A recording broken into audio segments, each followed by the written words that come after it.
Okay, I think it's all set up now. Hello, hello, hello. Welcome back to the channel. I'm Captain Quasar, and welcome back to another live stream. I'm a little excited. I'm also a little nervous. I'm hoping everything runs super smoothly today. We've got new internet, new everything. Verizon sucks. We are Verizon haters here till the end. They were supposed to send a technician on Monday. They just never showed up. But now we got Cox. I love Cox. Cox Home Internet. But let's get it going.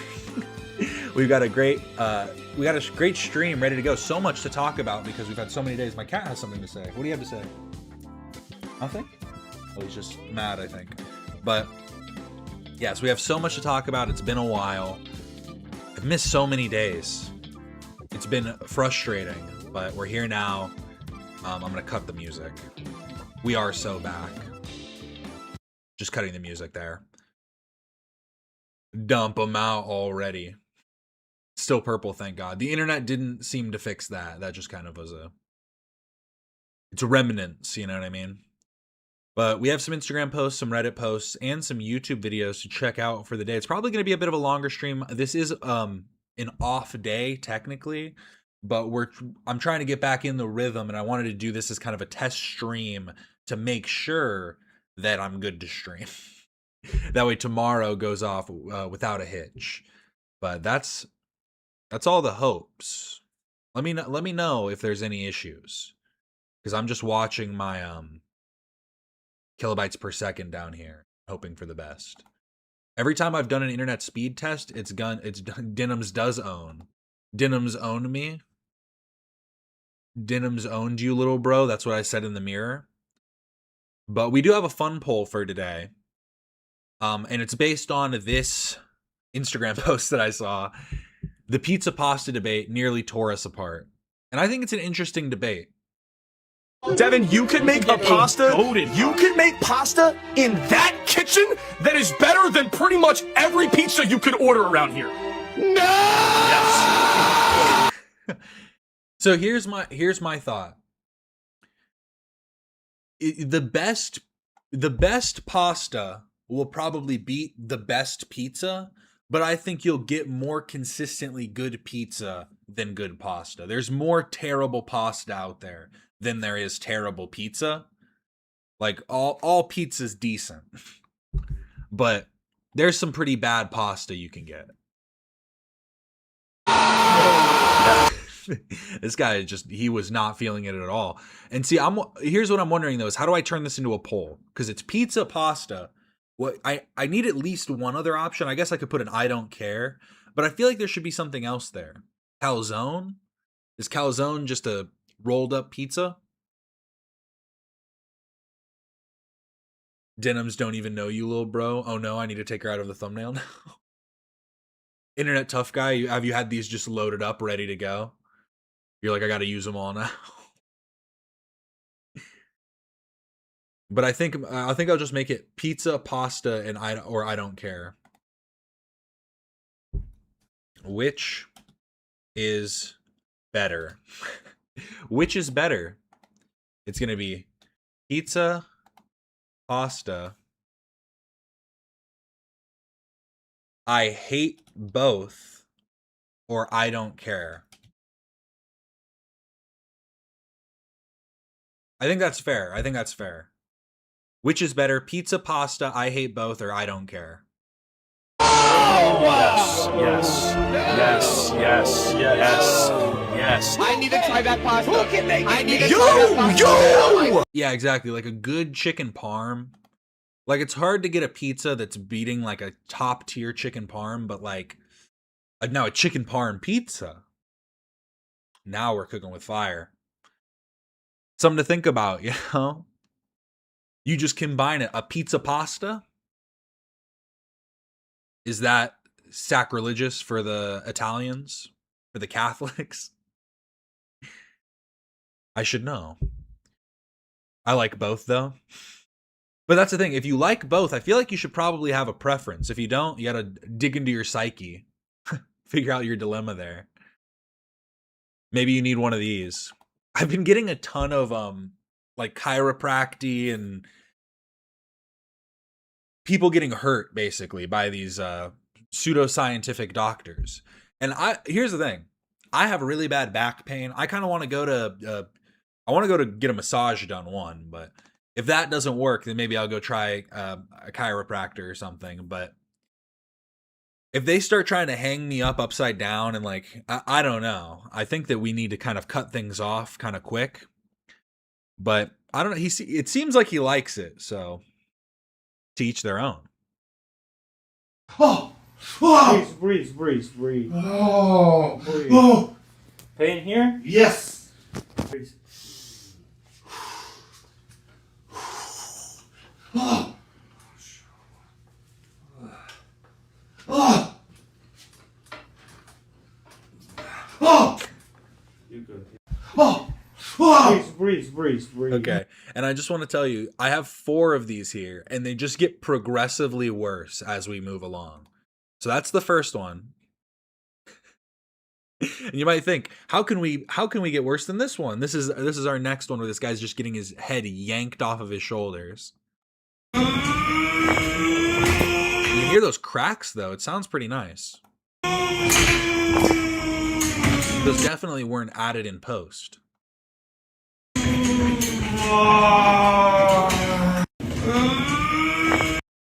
I'm sorry to hear that, Evie. Well, we're all here for you now. I've missed you all as well. And I hope this can be a great day that we can have I was about to say start the week, but we're halfway through the week now. We're almost done with the week, but end off the week well with some good streams and start off next week even better. Bad things happen and all we can do is reflect and hope to use it as a what's the best way to put this?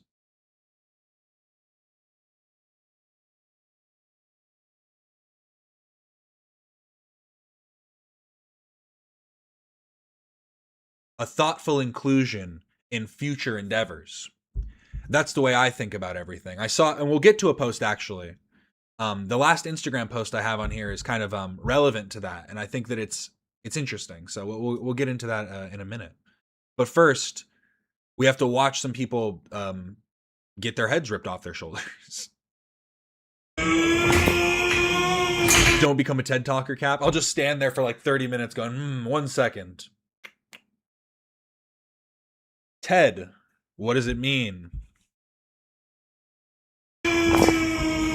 But then I'll show them one of this videos and they'll get it, one of these videos and they'll finally understand what I really mean. So we have some herniated discs here. They killed him. They actually killed him.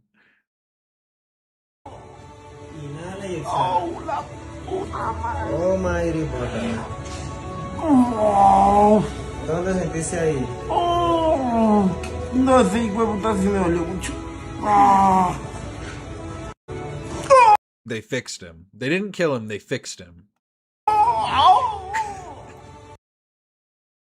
It almost seems fake the way he reacts, but if it was fake, it's like this is the worst advertisement you could give.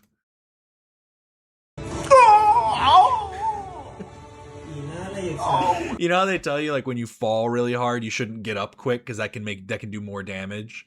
It's like that's what I feel like happened here. It's like they pulled it and he might have been fine, but then he like thrashes really hard and it probably just completely ruptured the rest of his discs. Almighty Buddha. It was also, he goes, puta madre. He was feeling that. Oh my god, I get so many, I'm telling you. I had these like back to back too. It was just I think it was like the lineup of posts that I got from my algorithm. It was perfect. And this one's the worst one. I don't see how, okay, so all of these I understand. It's like, okay, trying to get some cracks in the spine and in the neck and these areas that you might not be able to pull yourself. It's like sometimes, you can get a good stretch where you're able to get some cracks in the mid back or the upper back even, but sometimes maybe your neck's a little too tight and it feels like you're going to hurt yourself trying to crack it. But like, what does this do? Tell me, what does this one do? Author's statement. These are personal opinions and for reference only. 要这样子的呀？ They're laughing, so I'm assuming it's just a joke. But I'm more confused than anything. 要这样子的呀？ Just a little prank. The type of prank you do on whoever falls asleep first at the sleepover.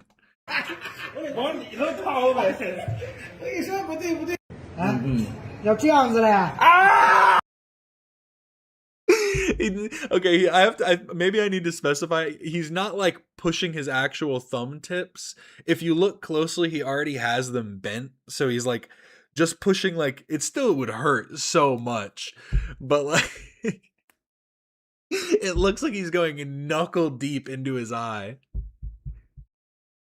Yeah, he's just gouging his eyes out. I'm laughing too hard at this. I just seem like a sadist. Or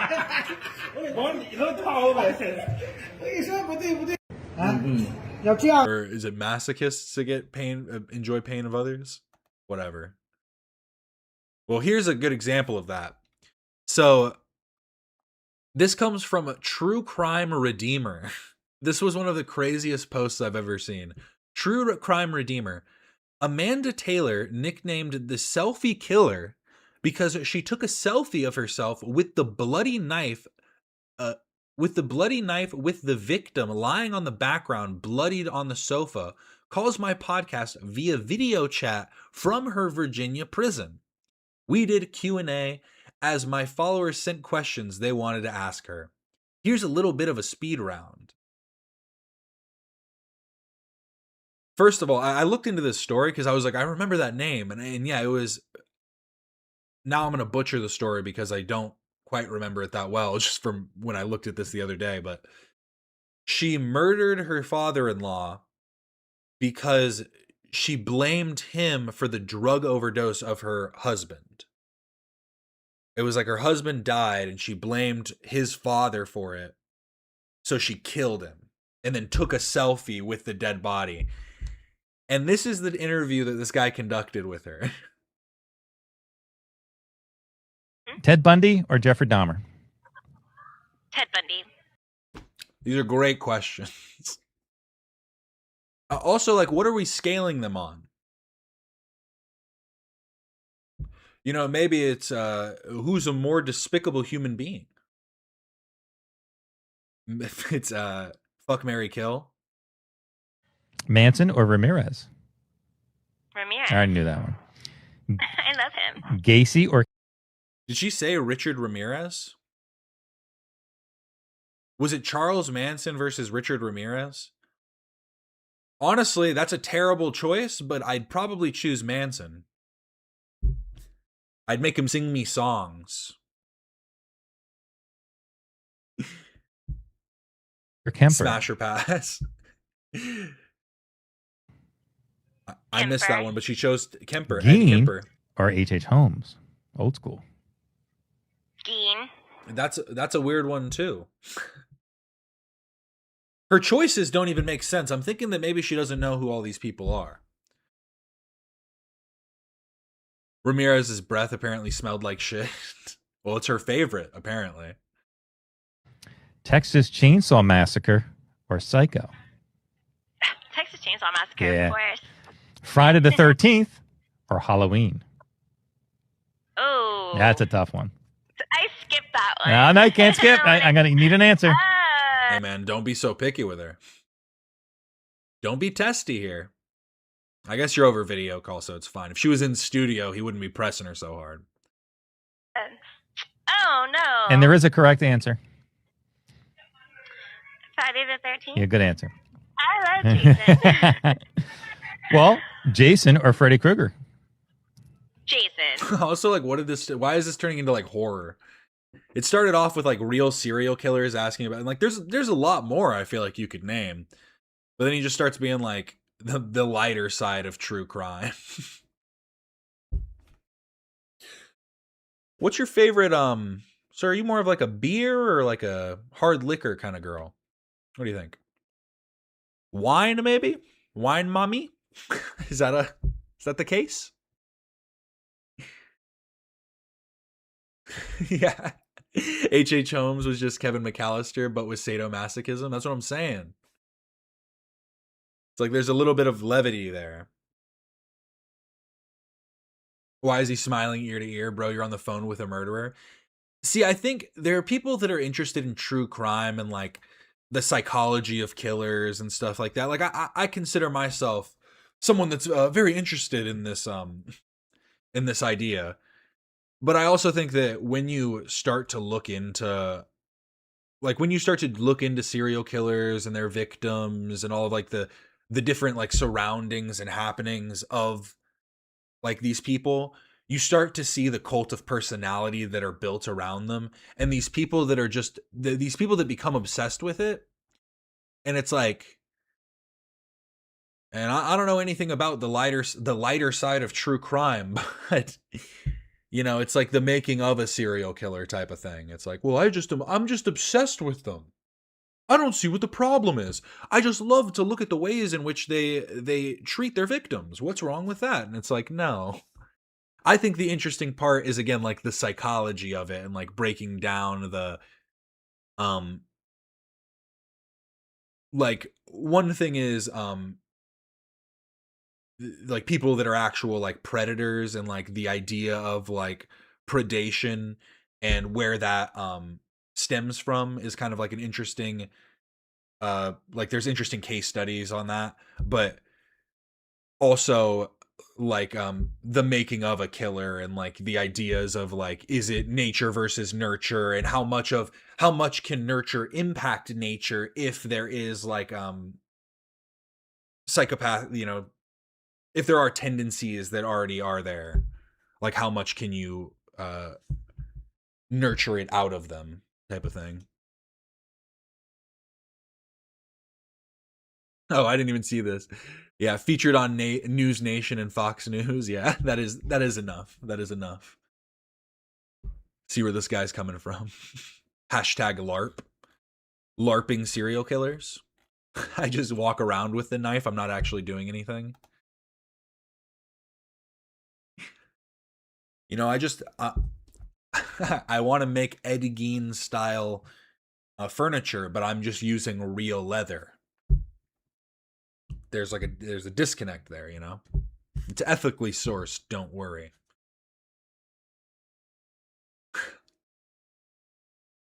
But no, this was just a moral of the story. Moral of the story is you're only a criminal when you get caught. He's got a good point.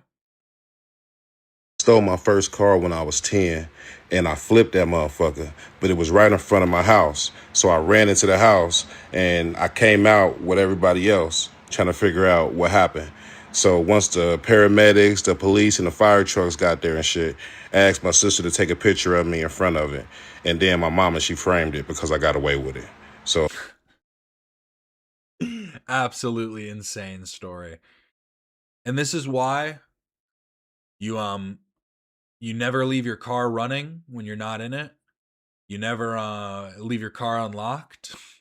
Even if they don't steal your stuff from, like, even if they don't steal your car, people will just rip through it. Trust me, I know from experience. Bad kids will be bad kids. It's the way of the world. Park in your garage if you have one. It's the only way to stop these things from happening. Moral of the story is you're only a criminal when you get caught. See, you just have to hope that you just got good coverage, you know what I mean? You hope that insurance got them covered. Why does it look like it's in an art gallery? Because it's hung up on the wall. This is important. take from that what you want to take. Everyone in the comments admitting to stealing cars. Yeah, there are a bunch of people here. Bro, my mom jumped in some Jeep that had been sitting too long and took off with it. Drove that shit for weeks. I borrowed it and dumped it somewhere. And she got mad like she was paying the car note. I crashed my first stolen car into a lamppost in the wintertime. My dad flipped his car into the lake and marked it as stolen the morning after. I stole my first car when I was 12 and I got caught 3 weeks later. My mom put the arrest papers on the fridge. It's crazy. Well, it reminds me of remember that one kid that was like, I just want to do hood rat shit with my friends. He was a pioneer, really. You know, who remembers that one? That's a classic clip right there. That's an old school meme. I just want to do hood rat things with my friends. I want to do it because it's fun. It's fun to do bad things, to drive into a car. So did you know that you could perhaps kill somebody? Yes, but I wanted to do hood rat stuff with my friends. It's just such a fucking kid answer. It is literally just such a kid answer. What? Yeah, someone could have died, but I wanted to be cool. I wanted to hang out. Because it's fun. It's fun to do bad things. What, a bunch of shitty people in one place? See, I'm telling you, here's the thing. I do think the worst part of all of this is their responses to it after the fact. Because like I'm saying, I think that a lot of kids did bad shit. I was a kid that did a lot of bad shit. But I reflect on it and understand the things I did were wrong. I never stole a car.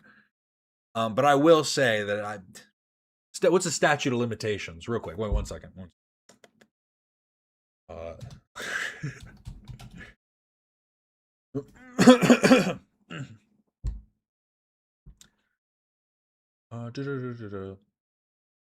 We're good. Yeah, I'm chilling. I never stole anything major, but I definitely went looking in people's cars. You know, and it's like I'm saying, it's too easy. And I hit a certain age where I realized this isn't smart. This isn't smart. This isn't good. I think I've talked about this before. Probably the worst thing I ever did was me and my friends were those kids that would go into like the construction areas where they're building new homes and would just go like wreck places at night. Just, you know, bullshitting around as kids. And looking back on it, I definitely feel bad for the people that had to come and repair the stuff that they had already built once. But I also think that I stopped at the right time because I hit an age where I just realized that, oh no, I could go to big boy jail. And that's it's not a good idea. That doesn't sound like the right thing to do. And like I said, I can reflect back on it, look back on my times as a hooligan, and hope that my children do not do the same. And when they do the same, I can correct them and put them on the right path.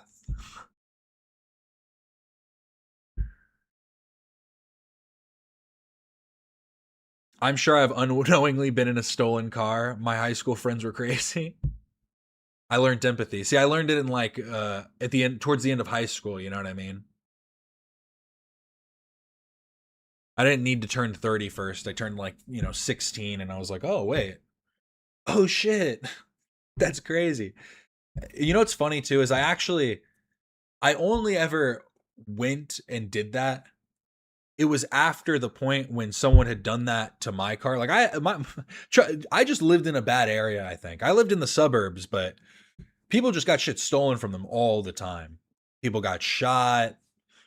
You know, stuff happened. Stuff happens in the burbs, yo. You don't know the type of shit that goes down there. See, it's just less common. I was just in the circles where that stuff was happening, I guess. But yes, keep your doors locked. That was another weird thing. Who here can tell me, did your parents or did you ever know anybody whose parents just left their front door unlocked? My dad got one of those gate doors installed on our front door because we're not playing around like that. You know, like one of the metal fence doors that you can get put on the front. We had one of those installed on a rental because it was like, I ain't gonna let someone kick door here. What are you talking about?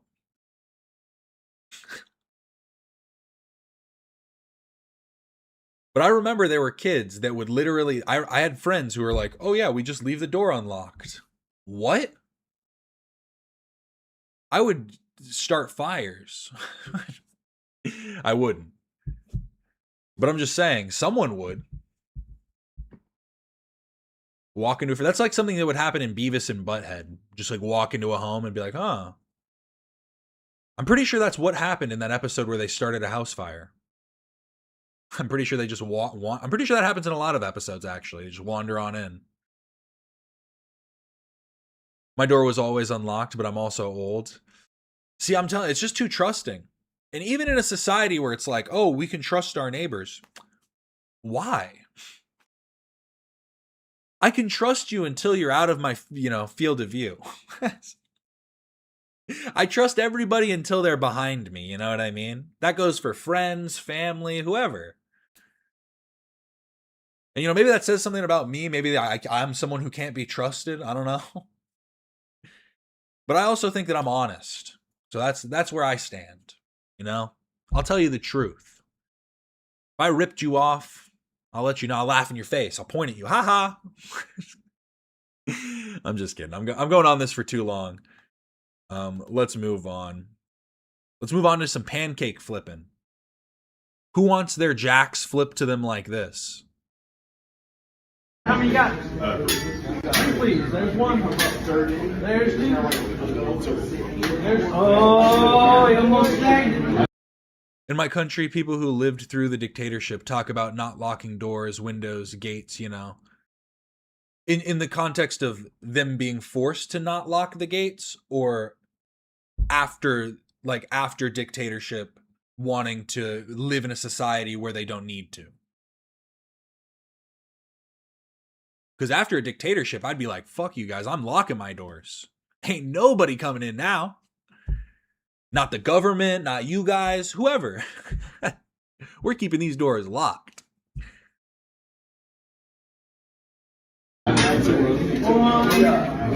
This is the flapjack flippin' king.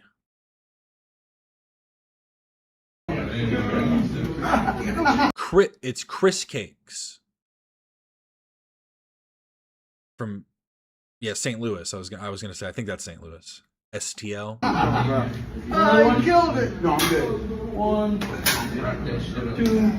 2 for me. Because petty theft had severe punishments like death or torture. It was just different time for sure. Okay, that makes sense. So not keeping doors locked during the time of dictatorship because of the response. I was just thinking in the context of just like, because if the government wants to come in, they just go, hey, we're coming in now. We're coming for you. There's nothing you can do to stop it. But I get it now. That makes sense. I'm doing good. How are you doing? How are you? That sounded really aggressive. My bad. How are you doing? You want to know how I'm doing? I actually got a new puppet. I'm almost done with a video that's coming out. I'm still working on the one about cartoons, but I wanted to add a new like a new aspect to videos. So I got a new puppet. He's gonna look a little different on camera just because we have the hue change on. Oh no, he's getting reflected. He has oh, it's because these are reflecting. I'm trying to get better at it. It's not the hardest thing to do. God damn, it's the tiniest movements that you make. That's the issue. It's like the littlest lip quiver that sells it. The one problem with this puppet is I can't do like the scrunch face that Muppets do. I like really have to dig my hand up into his head. Doesn't work.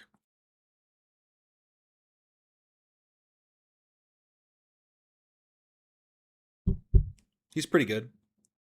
He's just a little robot. Need to work on my ventriloquism. I want to start making some puppets, but I need to get the material.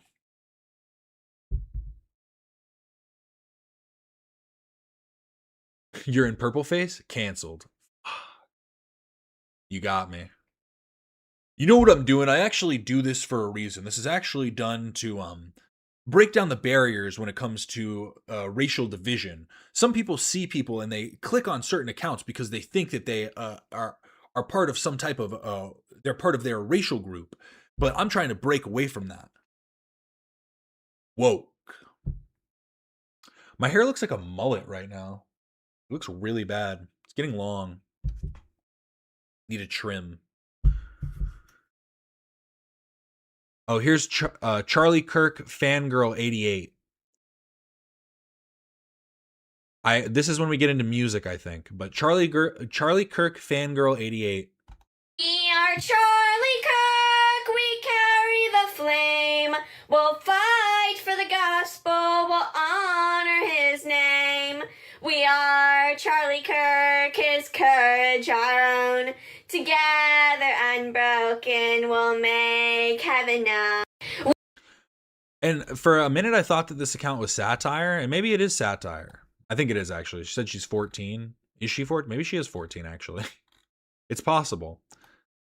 But she posted this. Me and Charlie Kirk sitting in a tree, KISSING. First comes love, then comes marriage, then comes a baby in a baby carriage. If she really is 14, her parents need to get this on lock. She does look 14, actually. I guess I didn't process it in the first video for some reason. We are Charlie Kirk, we carry the flame. I guess it's the outfit. I thought that she, like, this outfit's giving millennial to me for some reason. And so I thought she was just like someone who looked young. Fight for the gospel, we'll honor his name. We are Charlie Kirk, his courage our own. Together unbroken, we'll make heaven known.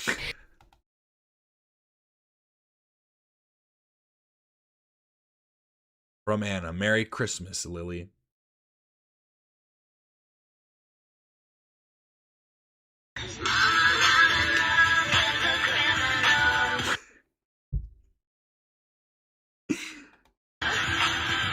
Okay. Trump in love with Netanyahu. I like it. Good edit. I'm 14 and I'm expelled, and these bitches keep trying to get my Instagram banned. I used to be Charlie Kirky 88 and Glitter Sparkle 8811.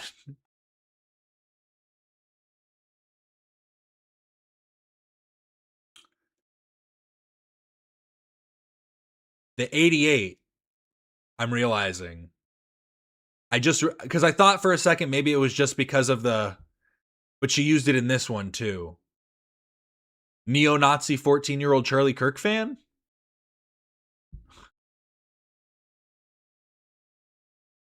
They try to silence me, but I'll never shut up. The only person who could make me shut up is Charlie Kirk. The kids aren't all right. I was hoping the kids were all right. It's clear that they're not. But here's Skago's emo to make more of you mad. Skago's emo. Let's just forget. A little throwback to the before times. Can't believe this cover is nearly 7 years old. Any OGs remember when this one dropped? Never Meant American Football. Ska cover. Off of Ska Goes Emo. Streaming everywhere.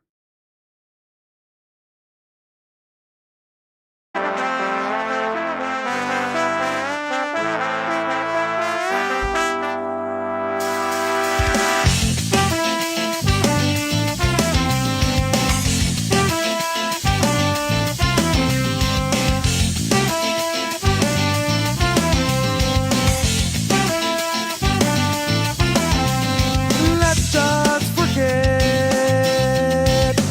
everything said, everything we did. Best friends, better halves, goodbyes. And the autumn nights when we realized we were falling out of love. It's good stuff. See, I'm just a ska fan altogether, so you can't make me hate it. But this, what it made me think of is, I just wish I need one person to figure out how to become a one-man ska band where they're able to play all of the instruments, you know what I mean, like a trombone or trumpet, all of these things at once. That'd be interesting. This is Baby No! Billy RP Music?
Chris when you need him.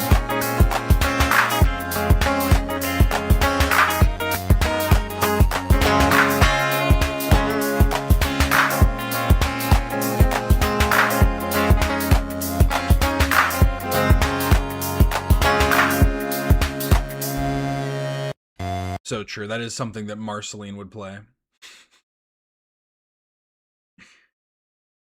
You know, it was funny. The first time I heard it, I think I got almost to the end before I realized that it was a cover. And I was like, oh, wait. And this is how covers should be, you know what I mean? Completely switch it up. Switch up the style. Covers need to be completely different. Don't just make the song again. I want to hear your take on it. But here's a little diss track. He dissed Kendrick. Sometimes you gotta diss your favorite rapper. That's the hip-hop I grew up on. Wait, what?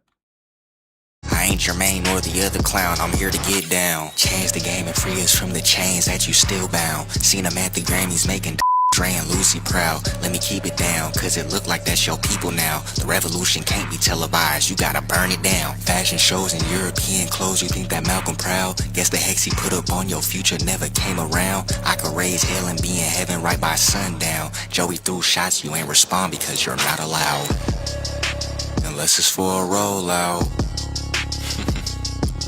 Hey, and if I'm wrong, come and find me in the underground.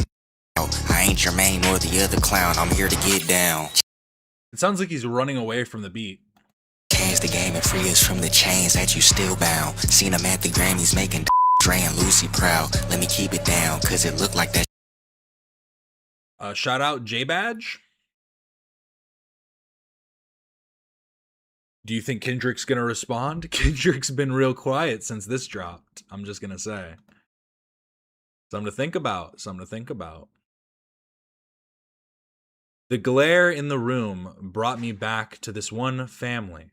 Hashtag guitar, hashtag new music, hashtag folk, hashtag riff of the day, hashtag song. You said you're God, or a chicken on a stick. Crying crocodile tears at the beauty pageant. Tag me in when it's clear. Full auto word warfare. Mothers, fathers, and children join as the golden glare glistens. I'm paying attention to every conversation. Can't afford another question. Worried about things that never mattered before. See, I'm a big I'm a real big folk guy. I love folk music. And it always makes me, I find there's this intersection between like folk and like a like, I don't know if it's just use of synthesizers. I don't know. I guess it wouldn't be like a house intersection. It would just be a use of synthesizers within folk.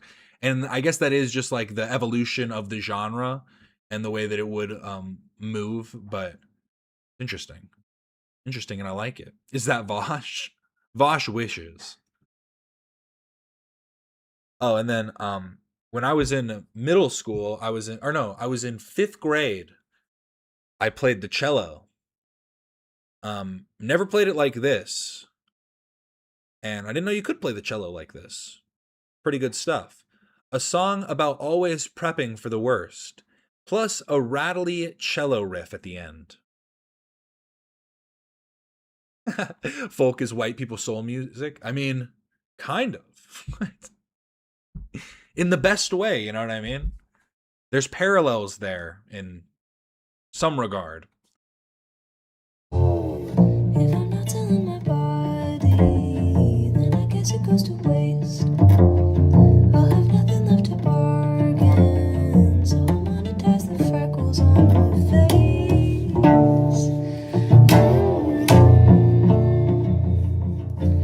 I don't know how not to brace for it.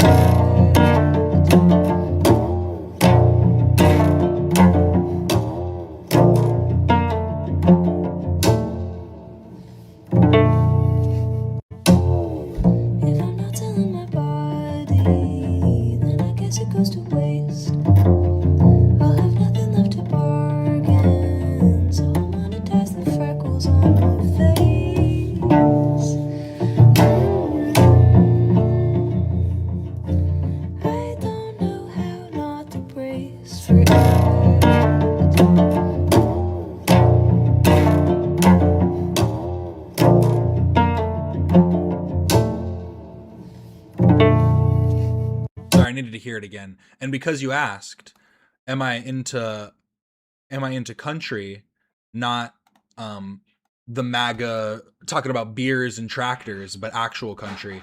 I am actually into country. And there was this new artist that I found, and I just saw this new song that he dropped, Fabrizio. And Fabrizio's from Peru, and he's like, I'm sorry, but this Peruvian man is one of the best country artists out right now. And I guess what I learned is there's country, and then there's Western, which I guess is its own genre kind of, but it's like it's so weird because all genres are literally just slight deviations from each other, basically.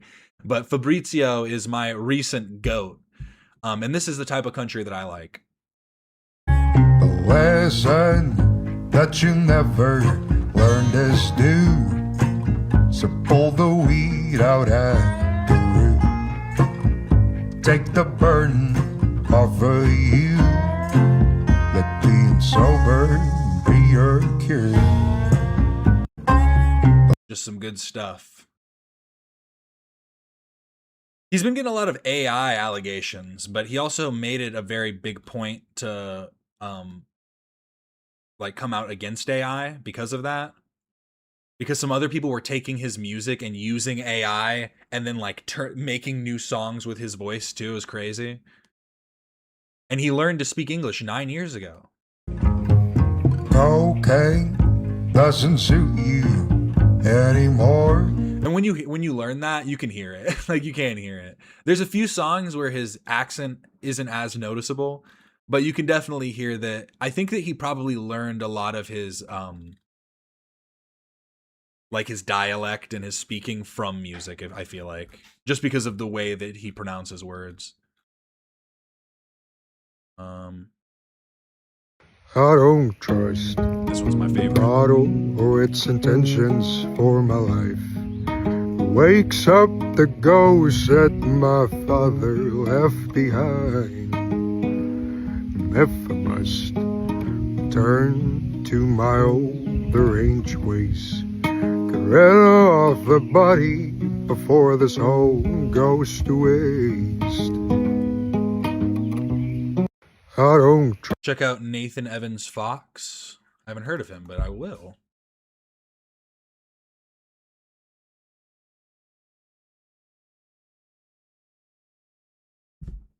Here, we'll give it a little taste real quick, just on the side here. Because it'll probably get claimed, but...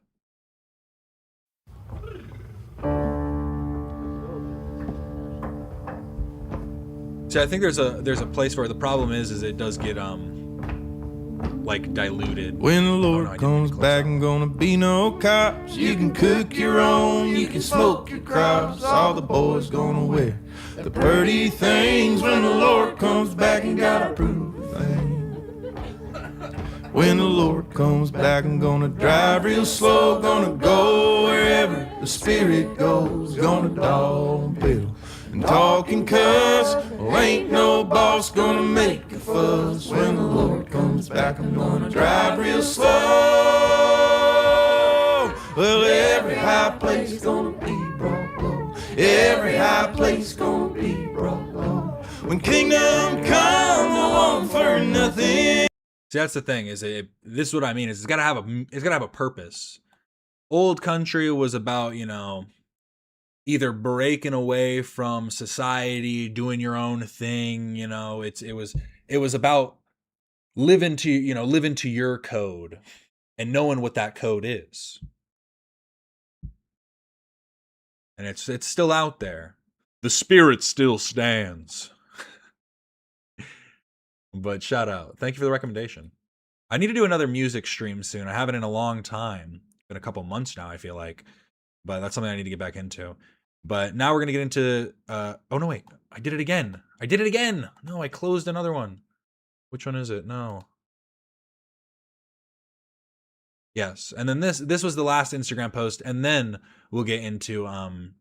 the news about Connor Murphy, rest in peace. I will say that. But this is almost relevant to that in a way. Grief Joy from Fat Tony's Tales.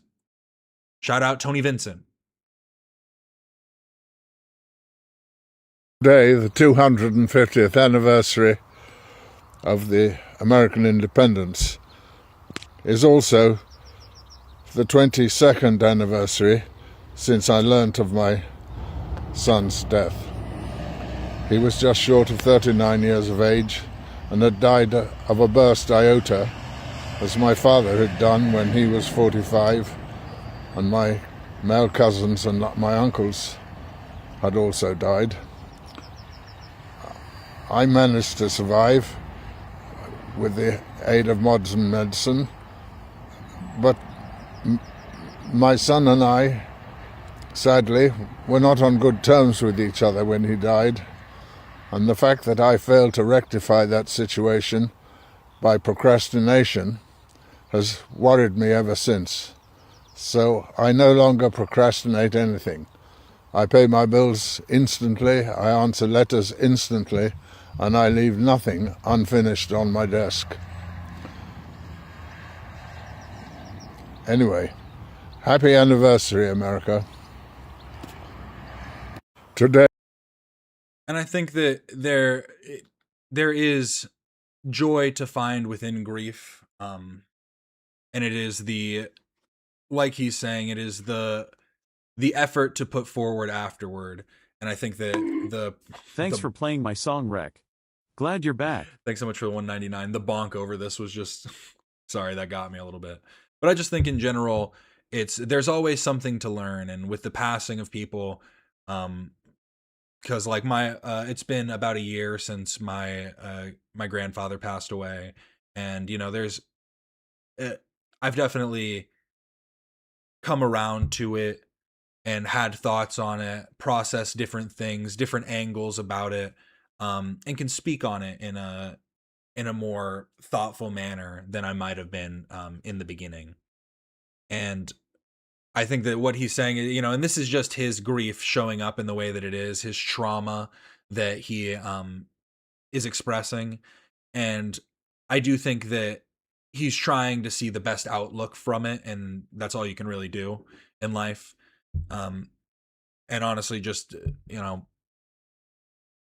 not just proud of this man for being able to reflect at even just such an old age, But being able to and being willing to, give that message out to others. Yeah, I'm not at the joy bit yet. And it takes time, it does. The sadness definitely lingers. But just know that there's always light at the end of the tunnel is kind of the way to definitely think about things. But sending you all the love in the world. But we'll continue into this part real quick. Rest in peace to Connor Murphy. The story behind the Connor Murphy's passing is actually kind of just crazy. He had been kind of off the rails for a while. There was a period where I don't know if he was in this state as of recent. This is clearly like an old video that Ethan posted, but he recently had, like, in the past few years, had been looking really like emaciated, and it was due to him doing it seemed as though he had kind of some type of psychotic break at some point. And that mental break then then opened whatever mental illness he had, and then it didn't seem like people in his circles were necessarily helping him in the ways that they should, and it kind of led to what happened. Because when I first saw this, I was, rest in peace, Connor Murphy. Just a reminder, don't do drugs, love family. And I was kind of like, oh, did he overdose? Like, I thought that it was just going to be some kind of what, not to be rude, but what you would have expected from this, which is like, the abuse of anabolic steroids. Yes, there's anabolic and androgenic. That was why I thought it was funny when they didn't know that androgenic's name is androgenic, because it's just he's named after the steroids.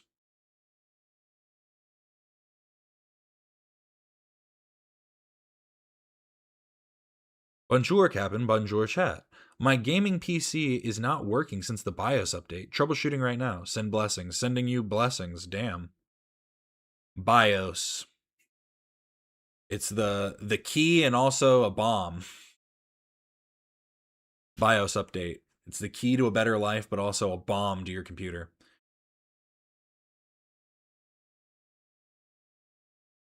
I didn't expect to hear Connor Murphy's name in 2026. So tragic. Yeah, didn't he beat his GF? I didn't know about that. Like I said, I had been off the last thing I had heard about him was when I had seen a lot of the drug use and stuff, and I kind of like, it didn't seem like people were dealing with it the right way.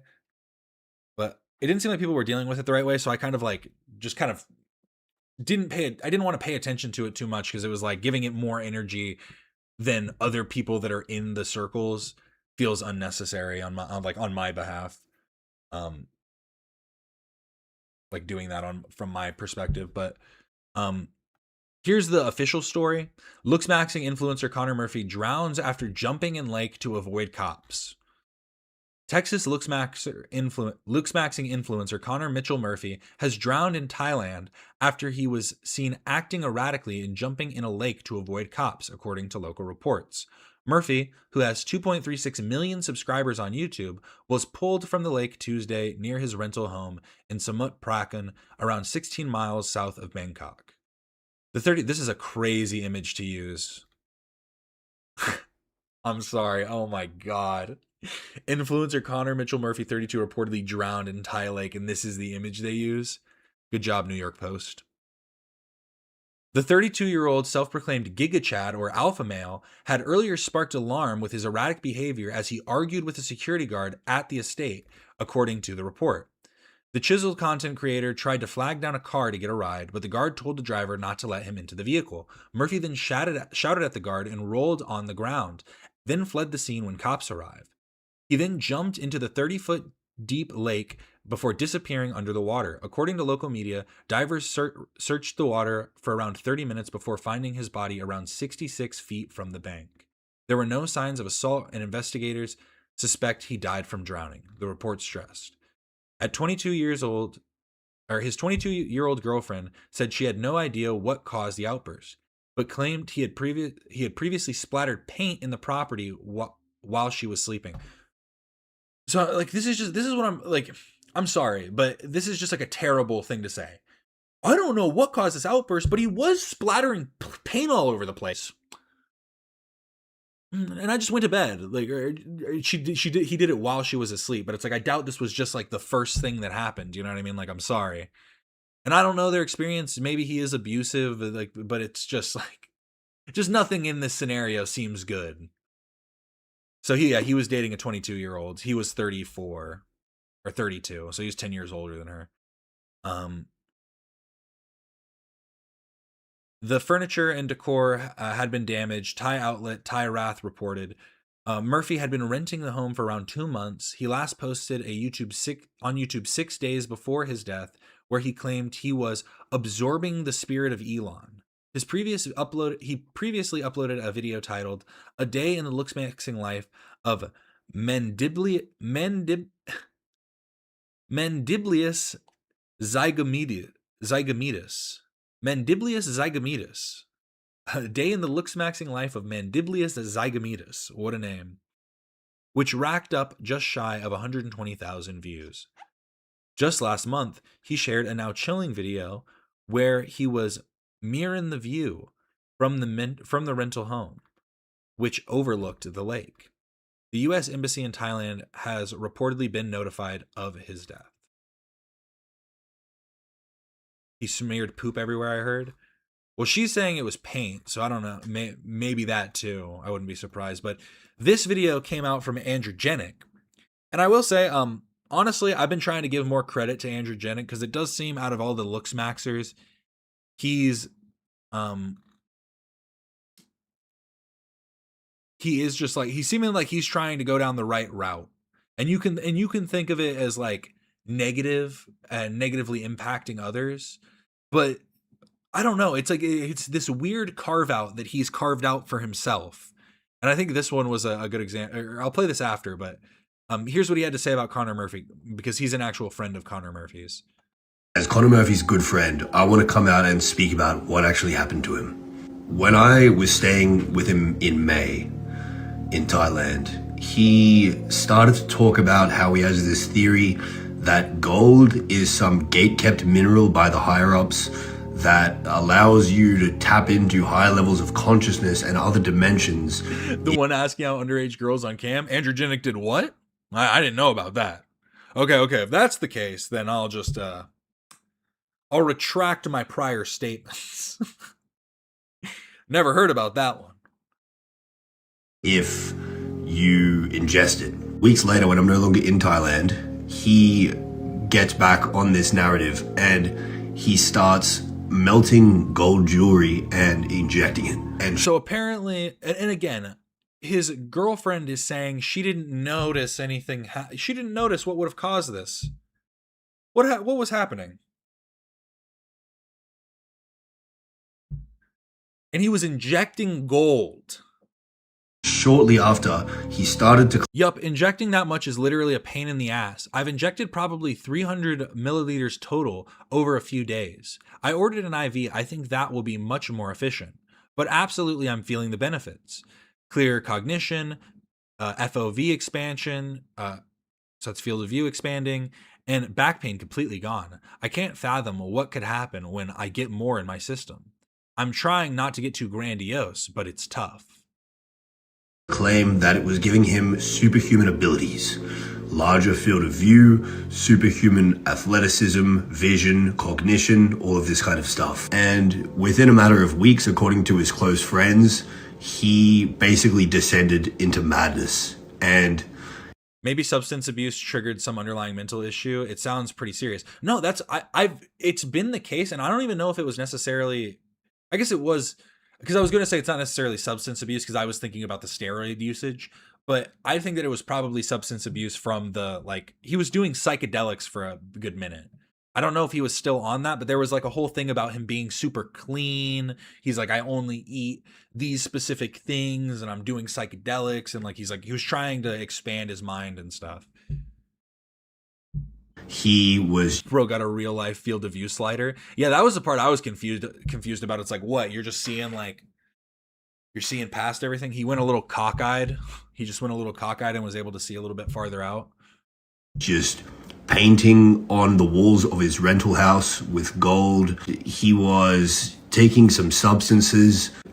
It got to the point where he was completely running amok in his neighborhood, and the cops were called, and he ran away from the cops into the lake, and whatever happened, happened. A lot of the time, Connor certainly towed that line between eccentricity and pure insanity. And unfortunately, he was on the wrong side of it at the end. And that's why it's like, it's important to really check in on people that are around you. Because it's not just about checking in on them, like, when things are going wrong, but after the fact. You know, when someone's finally, like, you know, themselves again or whatever, like, you're like, oh, I can finally have a conversation with them. That's all behind them now. No, there's a good chance that it'll, you know, fire back up again. So we got to make sure that we're kind of on top of things and doing what we can to help each other. I've melted gold before. It's thick. How would you even inject that? And doesn't it have like a super... I think that he said that he was mixing it with something, like he was figuring out a way to where he was able to inject it, because doesn't it also have like a super high melting point? Like how long would you be able to keep it melted before it would start hardening? Because I feel like wouldn't that happen... Because I feel like wouldn't the heat from it itself damage you before you'd even be able to inject it? Like, I don't know. Maybe I'm just wrong and I don't understand how gold works. Does gold stay melted after being melted? Does it need to be cooled? So true, no one checks in after. Yeah, and that's like, I feel like that's one of the most important parts, is these episodes come and go, you know, no one's, it never sticks forever, but they're prone to coming back.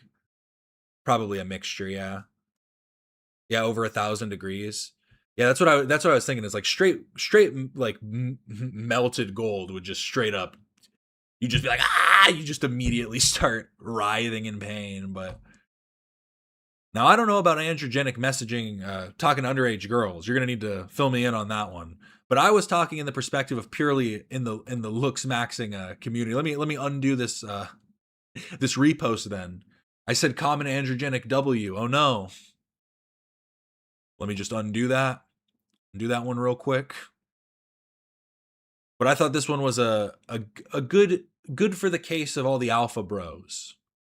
Posted this on X in response to some viral... Looks maxing is about optimization. So I don't understand why people expect looks maxers to be unnecessarily rude to others.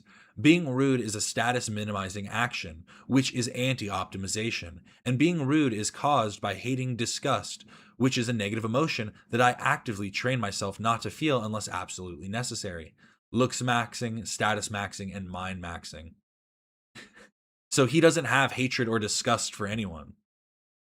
A clip of me being nice and taking a pic with someone when people thought I'd be mean. And I ran into that same person again, and they said they saw my quote and really appreciated it. Just say, I really appreciate that note that you put on Twitter. And then they asked me for a hug, but they felt weird and guilty about it, which I found really sad. Can I, this is gonna sound really fucking weird, can I get a hug? Of course, yeah. Sweet, awesome. I get all kinds of people asking for hugs from me each night, even including a bunch of And you're, you know, giving hugs raise your endorphins or whatever. Those serotonin levels spiking. Those are feel-good chemicals. You're maxing, bro. Great guys who just want a moment of brotherly love. And I think everyone deserves a hug and everyone deserves love. No. People refine gold, but with very dangerous chemicals like nitric acid. Okay. Honestly, it sounds like had it not been drowning, it probably would have been some other thing that would have ended up killing him. Because that is absolutely beyond the pale, like crazy. And calling it crazy feels like insulting because he genuinely seems to have had like severe mental illness. But again, it's like when people are acting in these ways and like the people around them are just overlooking it and being like, what? He was acting completely normal. Like, and I've said this before too, that like there are people like when they're in the state of like in a state of psychosis that will talk to you completely normal. Like they'll seem like salient and fine and be like, oh yeah, no, I'm having a good day. Yeah, I just had lunch and I'm about to go to my job and have a good day. And then after I get off work, I'm going to get online and I'm going to I'm gonna, you know, talk to the aliens that have been communicating with me through this message board, and then when I do it, I'm able to collapse the whole web page into it. Like, you know what I mean? Like, they'll start going on to this weird tangent. You're like, wait, what's happening? And so it's like, you need to pay attention. Pay attention to the people around you. Stop just letting them go off the rails.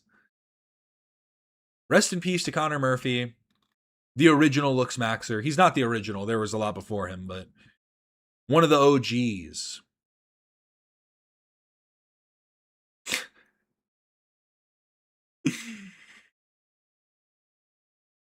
Also, I'm assuming this is androgenic after the surgery that he got, the buccal fat removal. I posted. He looks almost the same, I feel like.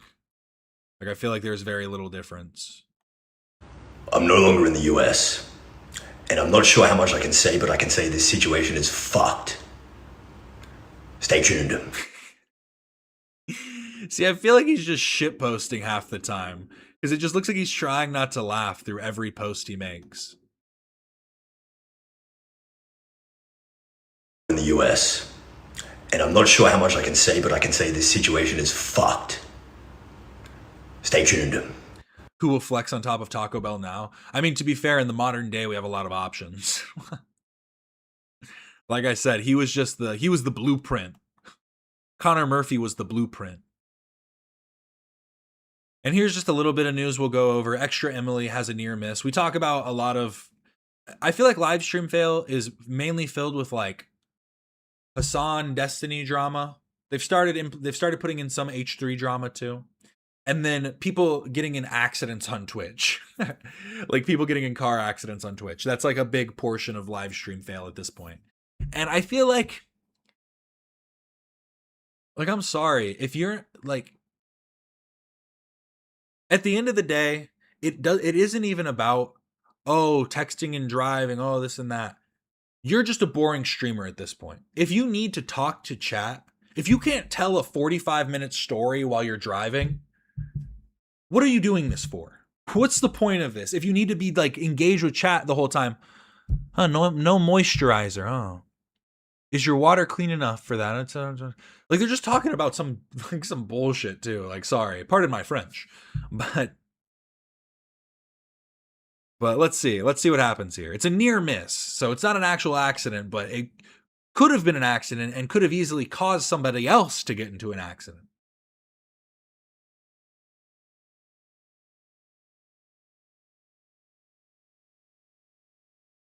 I thought there was sound for this one. Weird.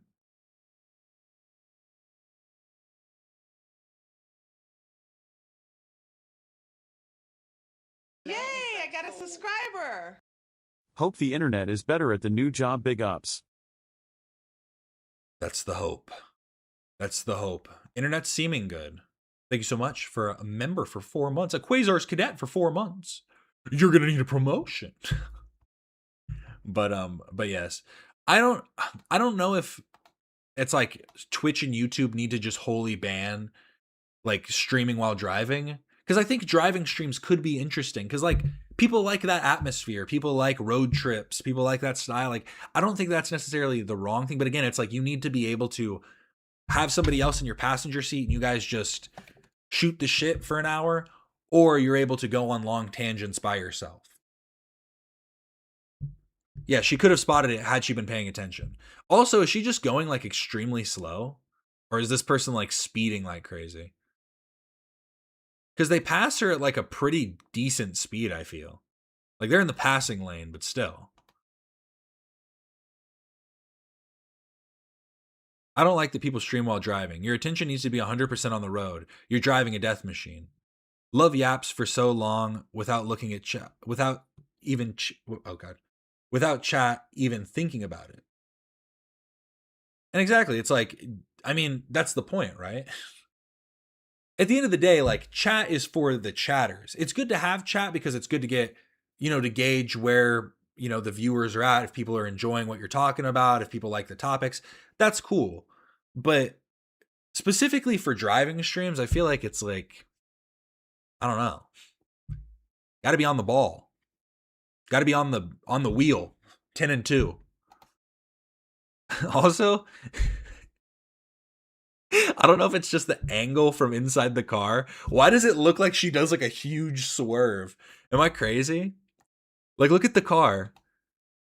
Like, look at the back. Like, when you look through the rear view, like, you see all of the, like, the background shift to such a major degree. I just like the idea that she's all over the road.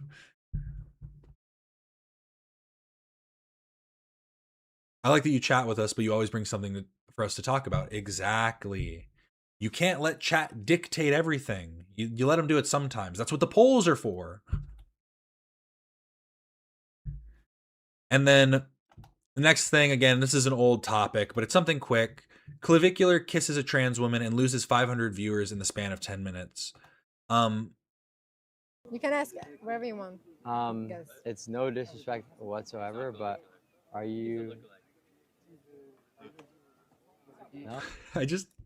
I find it so funny that he's like, I don't know if he was being hushed because he's like, he doesn't want chat to hear it, or if he doesn't want, like, they're in chat asking these questions. And it's just so, it's so stupid, but it's just funny that he's so childish about it. What? They're saying in the chat. Sure. Okay, I was wondering. I don't give a fuck, but like. But this face is nice.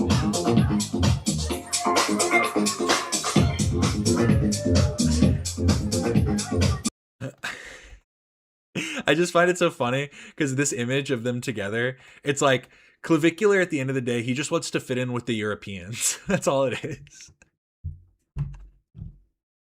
Clavicular just wishes he was European so bad. That's all it is. But this face is nice.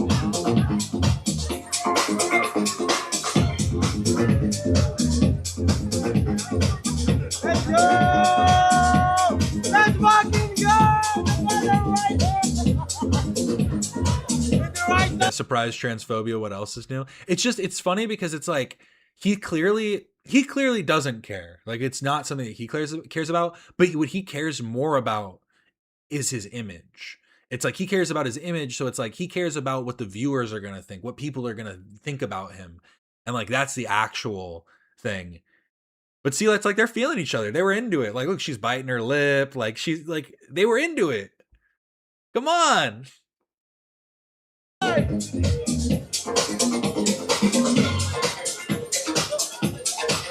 He got dapped up, bro. He looks like he's rolling right now.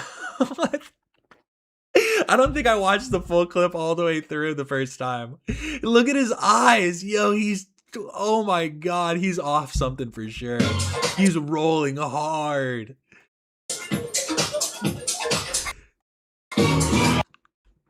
The sweats too.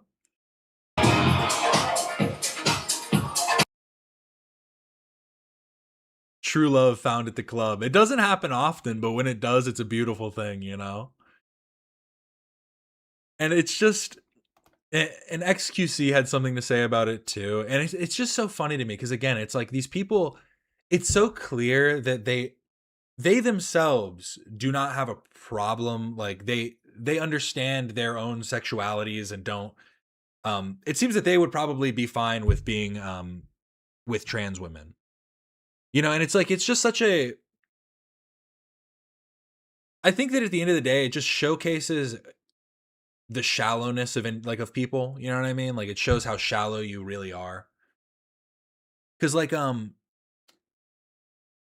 remember a long time ago, like having debates with your parents, you know what I mean?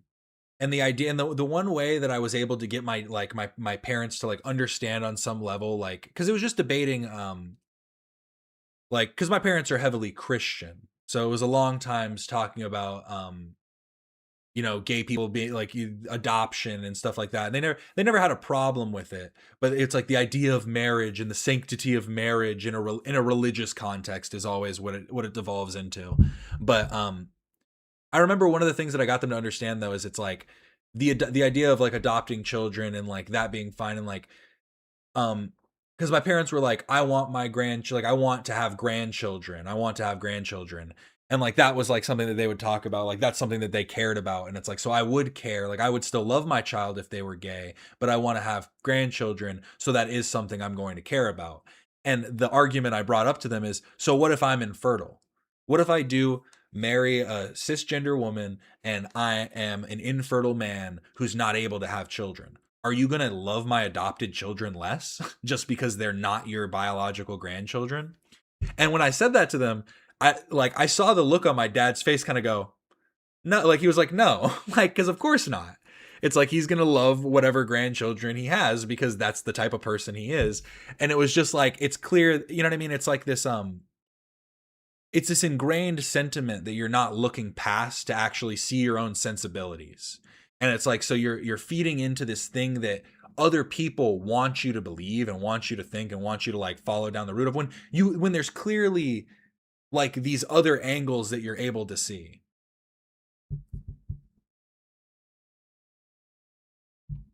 And like, yeah, so it's just like there's like a whole thing there.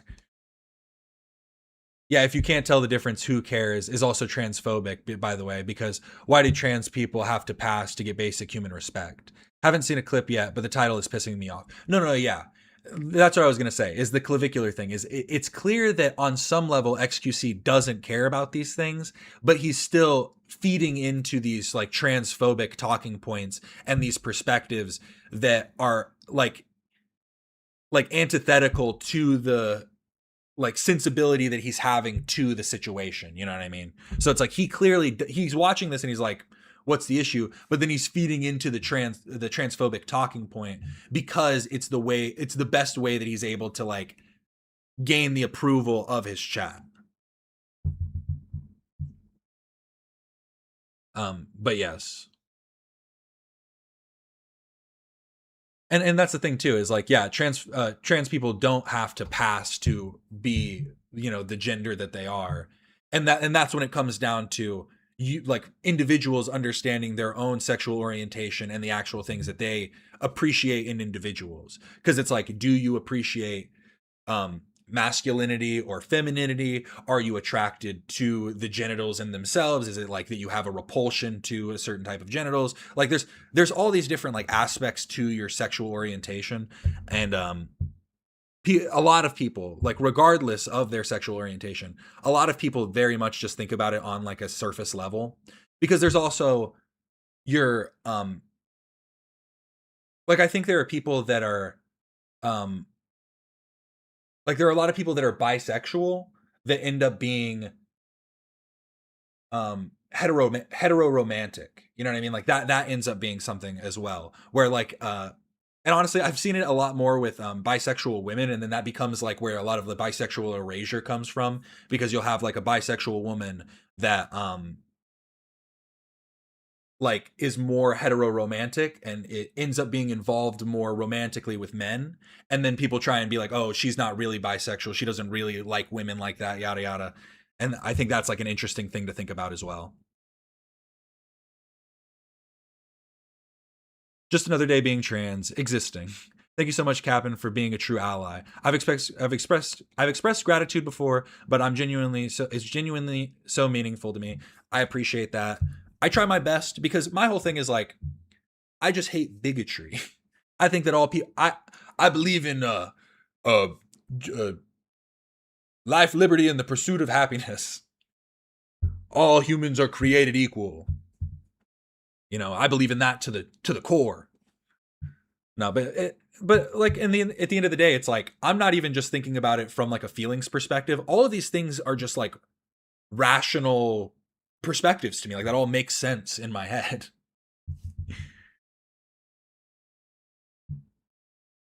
Destiny derogatory is bisexual and heteroromantic. Yeah, see, like there's another example. Yeah. I miss Freddie Mercury.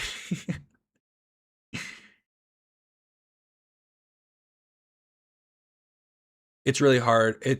It really is harder to date women for me because we are both usually very emotional people. Yeah, and again, and like that's the thing, is it's like it's about what you're attracted to in different types of people. Because some people, it's like when like people are attracted to different genders and different sexes and stuff like that, there are different aspects that they're attracted to as well. And so that's also like an aspect that plays into it. But let's hear what XQC had to say about this. And I just think it's interesting. It is interesting how it's like they're so close yet so far. You know what I mean? Chat, I read Twitter chat. Everybody said it. They said it that it wasn't a trans woman, and even if it was, who gives a shit? I mean, I don't like who gives a fuck. Oh, who gives a shit? I don't give a fuck. Okay. If you can't tell the difference, who cares? See, and that's where he lost it. And that's where, to me, it feels like he's just trying to appeal to chat. Because in the beginning, he's like, oh. Okay. If you can't tell the difference, who cares? Because the whole thing is him saying you can't tell the difference is real. Because I think at the end of the day, the argument is and always should be, if a person's hot, why are you denying that they're hot?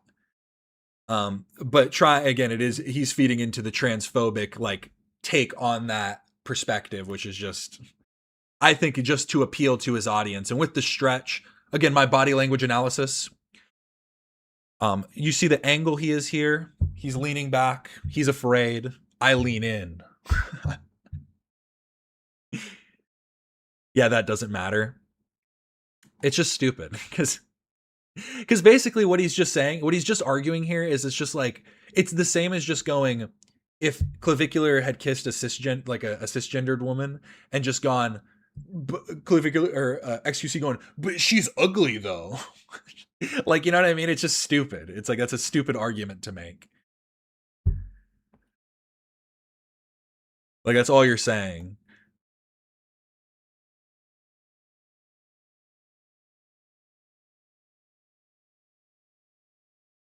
Yeah, exactly. He could have just said, I'm attracted to them, so who cares? I mean, because literally what he's saying is, she's hot, but he decided to turn it into, but she's passing though. But she's passing. It's like, stop trying to save face.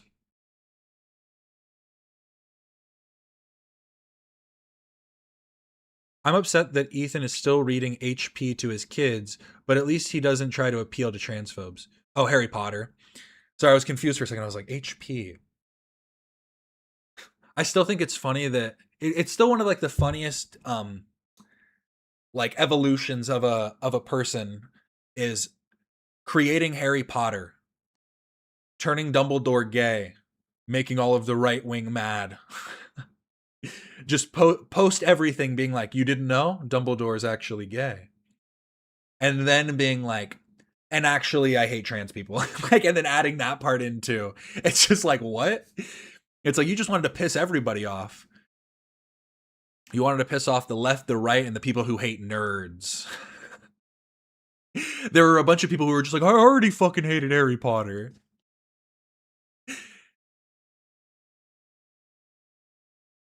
I don't really like typing it out, huh? That trauma is too real. Yeah. It was just such a turn. Like, it was such a shift. What happened? Yeah, Harry Potter is great. Fuck J.K. Rowling. But Harry Potter is such a wonderful story with love at its center. See, that's the thing is, it's like, again, I feel like J.K. Rowling is another example of that, where it's like she's a person who is fighting against her own sensibilities, where this book, it's like, is again like antithetical to a lot of the things that she espouses in modern day in the ways that that she told this story, but then wants to appeal to the crowd, you know? Yeah, and then, sorry, yeah, not just saying it, but dedicating her life to making the lives of trans people in the UK unbearable. Yeah, she's done a lot more than just talked about it. Yeah, fair. And Harley Morenstein is here, though. Not in the UK and not transphobia. But my boyfriend wasn't, oh my God. I'm like stuttering so much right now. Calm down. I'm excited. We're back to the stream and I'm antsy. My boyfriend was invited to VidCon and brought me along once we heard Harley was going to be there. I didn't think I was ever going to meet him since he's all the way in Canada, but it happened. Told him I was the Boomer Police and how much I love After Dark. Can confirm he's a really chill guy. And I just have to say, VidCon's looking sad. Like, no offense. Shout out to going to VidCon. Shout out to Harley for showing up, because I feel like he got the invite because he's one of those greats. He's on the Mount Rushmore. He's probably like the Abraham Lincoln. Play and Post, The Art of Digital Food Media, Harley Morenstein and Samuel Donner.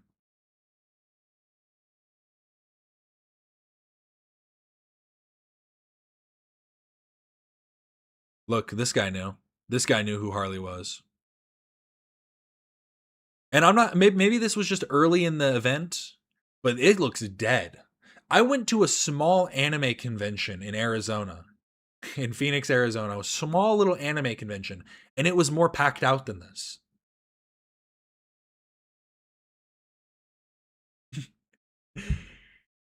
Thank you for hearing me out. I'm banning her name from my brain again. Good way to go. The only way to handle it.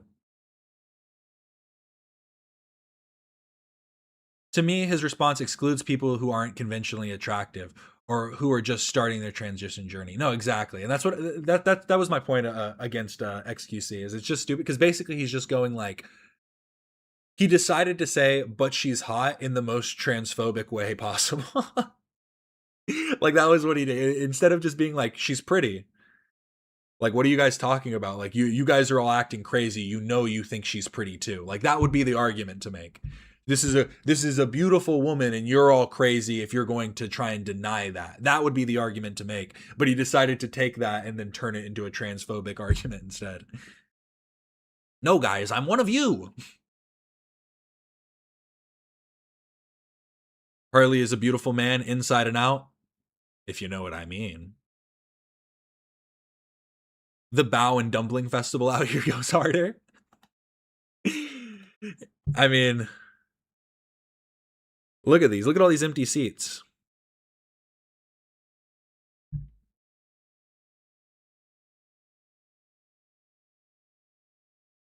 I think charitably, and I disagree with this, he is saying to his chat, it's not gay because she looks like a hot cisgender woman. No, yeah, that's basically what he's saying. But again, it's like XQC was so close yet so far.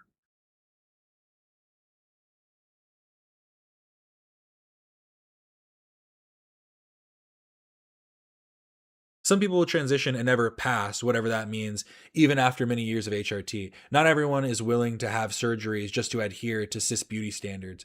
Transness is beautiful.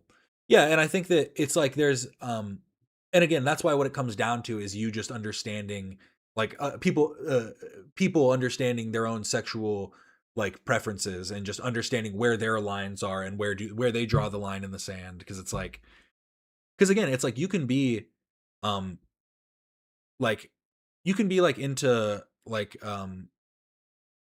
femininity and be like, I'm into femininity, and I can appreciate like a feminine, I can have a sexual relationship with a feminine man or something, you know what I mean, and be like, so that person is then bisexual, but that doesn't necessarily mean that they're attracted to all men and that they are like, you know, and I think that's the thing, is people go, but that makes me gay. That means I have to like all men and I have to like all these different types of different things. And it's like, you don't, like, if you're a straight cisgender man, do you like all women? Do you think all women are attractive? No, you have preferences, and it's okay to define your preferences and to draw your lines and to have your, you know, your things that you appreciate and don't appreciate. But lying to yourself is not how you get your nut off.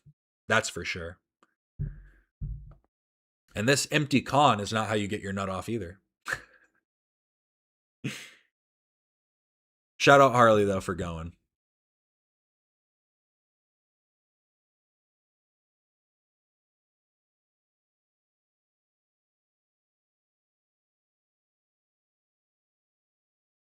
Yeah, sexuality is very, very nuanced. People freak out when trans people expose that nuance, and that's the thing, is it's they're in such opposition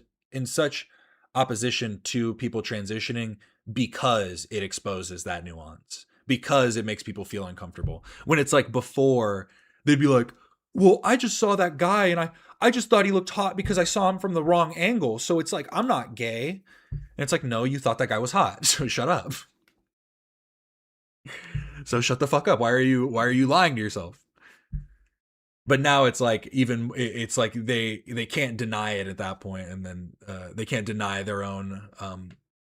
And that's the thing, is it's not even denying anything. That's the thing that's so stupid, is it's like, even in me talking about that, it's like I'm starting to feed into that language because it's like so. It's like it's so it's so nuanced. It's like even getting into the discussion about the the ins and outs of it. It's like it's very individual, and I think that's what we need to remember. But Ethan posted this on his story. Reminder that before Graham Plattner was known as a rapist, he was known as a Nazi, and not that it's mud and not like, oh my god, and not like in the mudslinging, overused, insulted way. He had a massive Nazi tattoo across his chest, and he was still totally embraced by the entire leftist apparatus. I mean, I think that we should probably understand that these things kind of go hand in hand. You know what I mean? It's like we should have had the expectation that this type of thing would have come out. You know what I'm saying?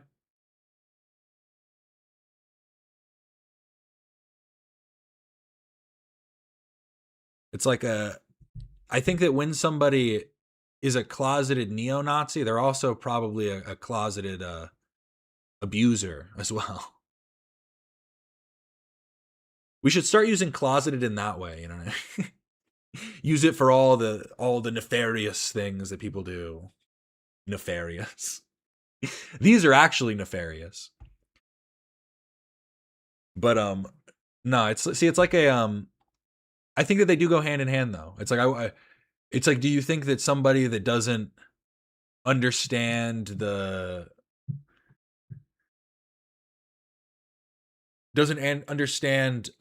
individualism and is going to feed into something like a conspiracy in which one group is like created as a monolith and then used for all of their scapegoating? You don't think that that person would likely also be a sexual abuser in some way? I'm just saying. It's an obvious through line. He thinks some groups of people are less than him. Yeah, exactly. Some people are lesser. Well, Graham, I think you're lesser. What now? What now? Not a great person to have representing us. See, and the thing I hate the most is it's literally just this it's this stupid it's a need for the left to like hold itself to a higher standard, but we have to do it before anything even happens. And that's like the worst part, is because now the left gets shit for Graham Plattner, even though there's a lot of people that are denouncing him, and a lot of people that did come out against him when the Nazi tattoo was revealed. You know what I mean? It's like people basically, it seemed like the sentiment truly was when the Nazi tattoo came out was, I guess. And that was like the word. And honestly, I think that's a terrible response too. Because like, I guess lesser of two evils only works to an extent. You know what I mean? When both of those when both of those evils are like, it's like it's Satan versus the devil. The lesser of two evils. Which one do we choose? Do we want the devil or the Antichrist?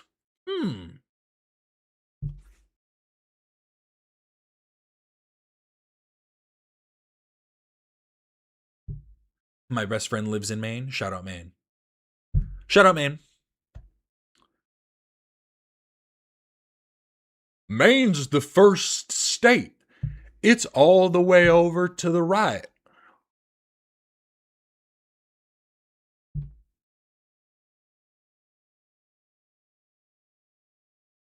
But now into the important stuff. I just want to talk about that briefly, just because I do think that there is definitely that through line. You're right. I do think the left holds one another to a strangely high standard. However, I think the standard of not being a Nazi rapist is a fair standard. Yeah, I think that that's probably a decent line to draw. You know, the right, Republicans aren't necessarily willing to do that yet. They're not willing to cut those ties. They're not willing to make that distinction. But we can do it. We can stand above.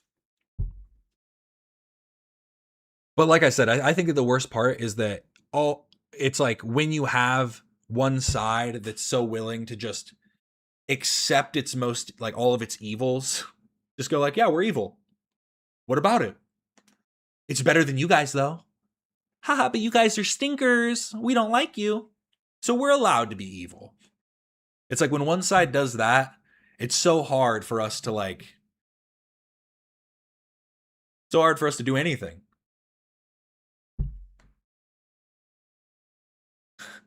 Yeah, we might have voted in the devil, but I don't like you guys. So how's that? That's how I feel about Trump. Every time you talk about it now, it's, yeah, well, look what Biden did before. Good point. Fair enough. But now this is actually what I wanted to talk about for today. Ethan lost against Denims and is appealing. Everybody thought I was running away. They thought this internet thing was fake.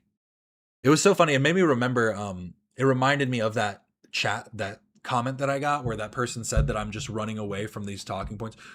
As soon as Charlie started talking about Ethan versus Denims, everybody's avoiding it. That's how they feel about me right now. They're angry. But Ethan posted it, and this is what I mean too, is it's just so funny because everybody acts like everybody cowers away. They're in fear. Ethan and his fans are in fear of all of this. Like I said from the beginning, if Ethan wins, I get to gloat. If Denim wins, I get to do shittier reactions. It's a win-win. I'm just saying. But Ethan obviously isn't hiding behind it either. He's just talking about what's the next step forward. We lost the Denims case, but we are appealing. According to the judge, you can react to any piece of copyrighted work in its entirety immediately upon release, as long as you pause occasionally. If you even explicitly state your intention is to steal money and traffic from the original source. This judgment is also a total contradiction to the other judge's ruling in the same district regarding the snark mods. I'm extremely confident this will be overruled by the appellate courts, and we will be proceeding with the appeal immediately. Sounds like loser talk. It sounds like loser talk. But let's get a little update from Lus, because Lus has been covering it, and I think will give us a little bit more info. And then I want to watch the Internet Versus video about Internet Versus Denim's lawsuit victory, because I need to see what people are saying online. I need to see it. Hey guys, today I am going to explain the loss for Ethan Klein and the win for Denims. Now, in context, what is this? This is one of 3 lawsuits. Sorry, Les, I didn't mean to hit that for you. I meant to hit the bell toll. No! Hey guys, today I am going to explain the loss for Ethan Klein and the win for Denims. Now, in context, what is this? This is one of 3 lawsuits. One lawsuit Ethan Klein settled with Casey Tron. He apologized, and that was, in my opinion, a total victory for Ethan Klein. It was a bit shocking to hear, to be honest, because it makes no sense to me at all. I feel like it doesn't make necessarily like a ton of sense, but I think that it makes the most sense in the idea that I feel like the judge just went, oh, I don't want to watch this whole thing. Oh, it's fine. It's fine. She's fine. The second lawsuit, lawsuit, like some real boomer judge shit, being like, oh, I have to watch a stream? Ew. Frogan is in default, and she is delusional if he thinks she's going to get out of that. So we will see how that turns out. I will say, though, I did say this from the beginning, and maybe not from the beginning, but I said it quite a while ago, and I'm kind of sticking by this point. I think that the worst argument that Ethan's lawyer is using is like their main argument, too. It's the argument that Denims used the entirety of the video. Because there are so many cases of this happening, like across the internet that, yes, because it's a copyrighted work. Ooh, was that just an issue with that? Okay. Okay, we're fine. My encoder just like fucked up for a second. That tripped me out. I got scared. I thought the internet went out. But we're fine. But I do think that's a weak argument just because of the like how much of the internet, like how much of reaction content that makes up at this point. I think that what matters more is to what extent you are reacting to the content is probably the best argument to make. Because I think that one could counter that argument with the with the claim that they are trying to avoid like you call it copyright infringement. I am reacting to it in its entirety to avoid defamation, because if I were to exclude certain perspectives from the video, that could lead to a disingenuous presentation that I'm giving to my audience. And I would prefer to give my audience its entirety of the perspectives given so that I can then give my counterclaims, yada, yada. And so I just feel like that's not necessarily like the strongest argument to make. But I don't know. Again, I'm no lawyer, so I don't know how those two arguments would even hold up against each other. Sometime August 17th. Now, this is the third case. So that case is going very well for Ethan Klein. So he won a case, potentially is going to win the case against Frogan. And then this brings us to the Denims case. Denims case is unlike Frogan or Caseytron in the fact that there are two claims. One for the countdown to the nuke and one for the nuke. Now, if you guys are interested in exploring this more, vote up this video. And we have to probably do a live stream format because the interactive chat, many times chat will have good questions that I don't think of. How does it affect H3 Snark? The judge's decision goes directly in opposition to the H3 Snark's judge's decision. And that judge's decision, Judge Kim, is being appealed right now. Now, Ethan says he's going to appeal this. I have no doubt he will. Outside of paying Rom $400 per hour, it doesn't really cost him anything legal. Yikes, though. $400 an hour? Whew. That's a big bonk. Whew. So, because it is the judgment on the pleadings, it's just a matter of law. Now, how did this case go so much in favor of Denims? Now I'm confused about something.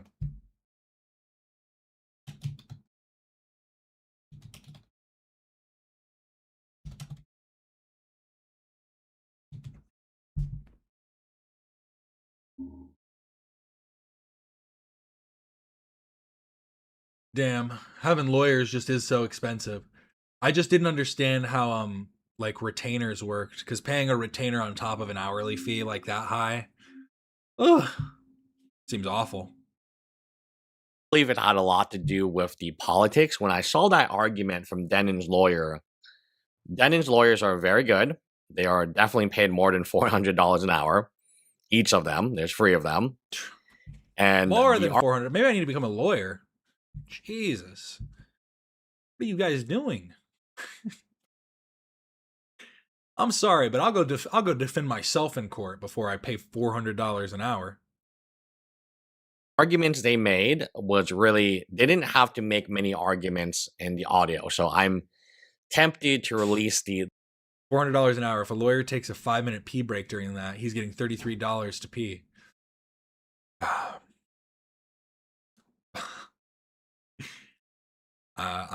I make a penny, Doss makes $1. Whatever I forget what the saying is. What is it? Something like that. So I take a shit on the clock. What's that saying?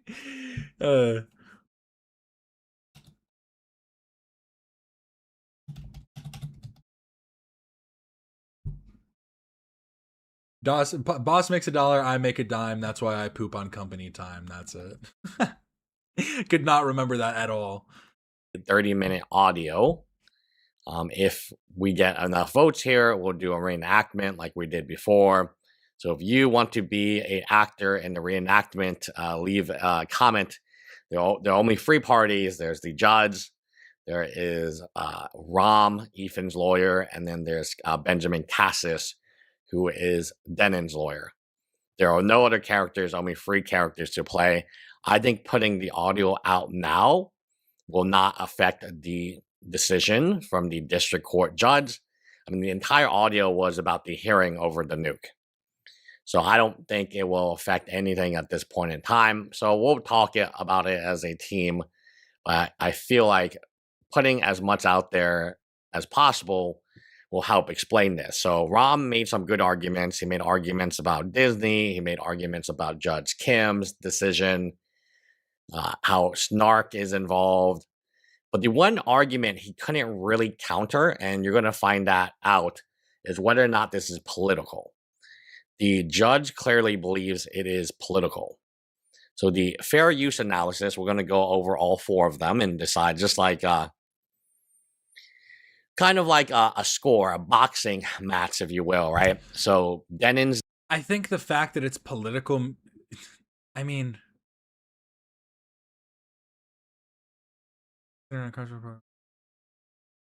like, this just doesn't make it, this doesn't add up to me. Like, this argument seems so weak because literally it's like, could I watch, like, let's say I'm alt-right, or let's say I'm alt-left. Let's say I'm alt-left. And I watch Louis Theroux's documentary about neo-Nazis. I'm going to obviously watch it, and I would watch it from the perspective of like disagreements and trying to understand but break it down and give my counterclaims and this and that. That would not go over. Like, that would not work. That wouldn't be okay. Yeah, it's still the work of one person. Yeah, it's literally like, even if it's outside of the work of one person, it's copywritten. Like, it's copyrighted. It's a copyrighted work. So it's just like, it just doesn't make any sense to me.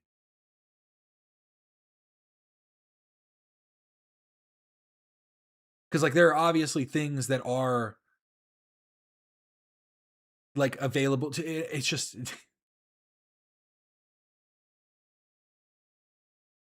yeah, I guess we can watch political docs for free, I guess. Let's fucking go. Yeah, the whole thing, the entirety of it. Because even if I played like a portion of one, even if I played a small clip from a Louis Theroux documentary, that would get taken down. There's no doubt in my mind.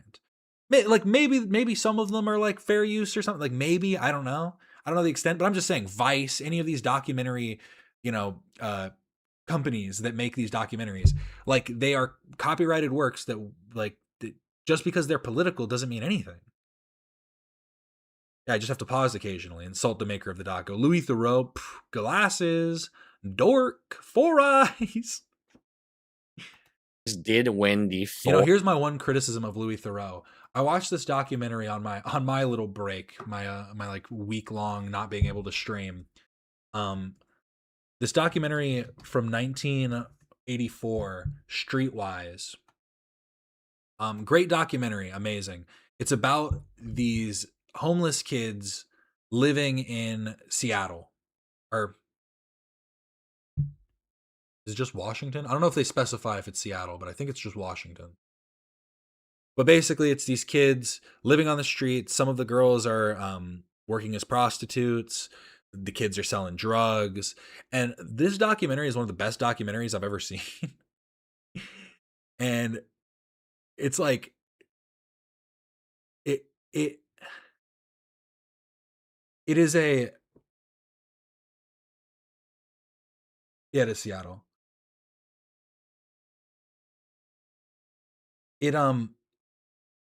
It brings you a view of into the life in a way that a lot of documentaries don't, where I feel like I need to like look it up now again, just to make sure. Okay, it is a documentary. I need to make sure it's a documentary because it's shot like a film. Like, it's literally like watching an indie film. It's so crazy. But it's the life of these kids and the way that it like engrosses you into their lives and like engrosses you in like their surroundings.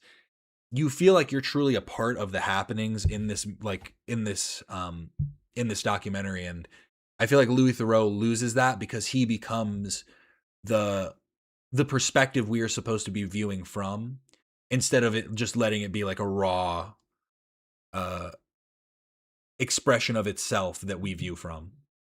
Like we're always viewing from Louis' perspective.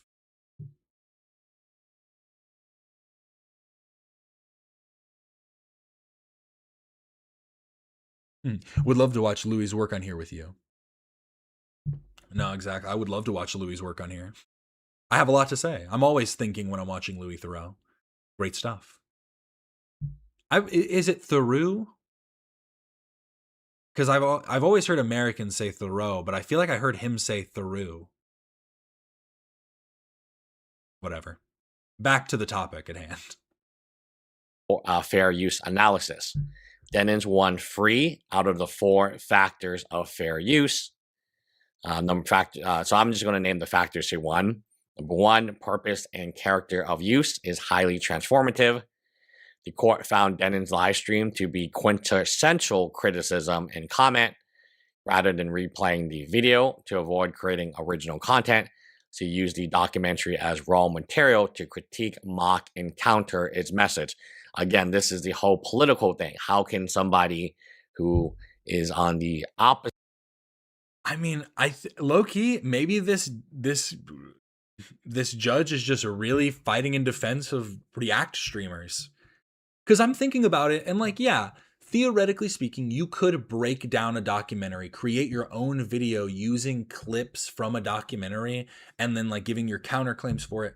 But again, I think that is more in line with Ethan's case against Matt Haas, where they're creating video content reactions. So like creating like a documentary criticizing the documentary that you are like including within, I think I guess this is just such a gray area at this point that it's just there's so many inconsistencies. Took that word from right here. Spectrum of the politics possibly copyright infringe somebody like Ethan Klein. So he is a political ally of Hassan Piker. And here's more discussion. This is a judge discussion. China's genocide, defendant's comments, Piker, we're talking about Hassan Piker. And to be quite frank, yeah, this was the one argument that Rom was not able to... Now, he doesn't have to just beat this one argument. It's free. There's 4 factors. Denims won 3 of them. And that is the boxing score match, right? So if you've ever know much about boxing, is every judge has their own scores. And the score is 3-1. So they found it very highly transformative. The purpose and character of the use was inside of Denims. The start-stop mechanics, he frequently paused a nuke to deliver spontaneous reactions, critique the editing, point out perceived inconsistencies, and engage in her audience. So the danger here is like anyone can do what Denims does. Like Following one of the documentary creators' criticisms of Piker's apologia of China's genocide of the Uyghurs, defendant comments on the treatment of the Uyghurs, so much of the American media is focused on pointing out how evil China is, stating that disabled Americans lose disability benefits when they get married, incarceration levels in the United States. Is that the only... Wait, what?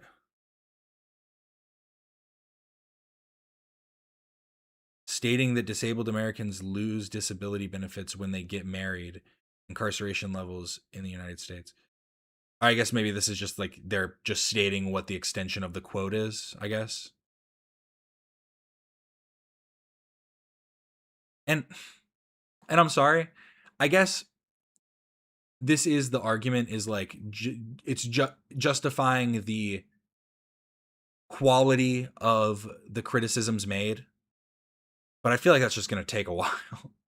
Like, did they really break down each one and then like create... Like, I do feel like it is a hard case to win for sure. Because you're basically like, are you going to chart it out and create like a percentage board where like you're understanding like what percentage of the video was used, what percentage of the reactions are quality reactions, and what percentage is like just pausing. This is definitely a hard case to look at, so fair enough. Understand as a streamer as well, it is a lot. And apparently Denims is able to hire the best, most expensive lawyers out there. She has money as well. That is something interesting to think about, because yeah, she does seem to have the most money and a lot more money than the rest of them. But I guess Denims and Casey Tron didn't really put that much effort into using their money effectively, though. I feel like they probably just pocketed it by the sounds of things. A lot easier to watch somebody else's stuff and quote. Okay, so actual genocide denial. Yeah, that's what I mean. Is like I guess I didn't articulate it well enough. But what I was going to say is this quote is it's such a difficult thing to litigate, because are we going to litigate the truth of the argument made and like the legitimacy of an argument, or if it is just like jabber jawing, or you know what I mean? Like I feel like there is just such a gray area that you have to work within. Somebody else's stuff and quote react to it, then like make your own stuff, right? So and in fact, you can get way bigger numbers reacting to popular stuff. That's how these other channels get like so big, instead of being creative or working hard to generate their own content. And again, this of anything, this really benefits my content, because if I'm reading this correctly, this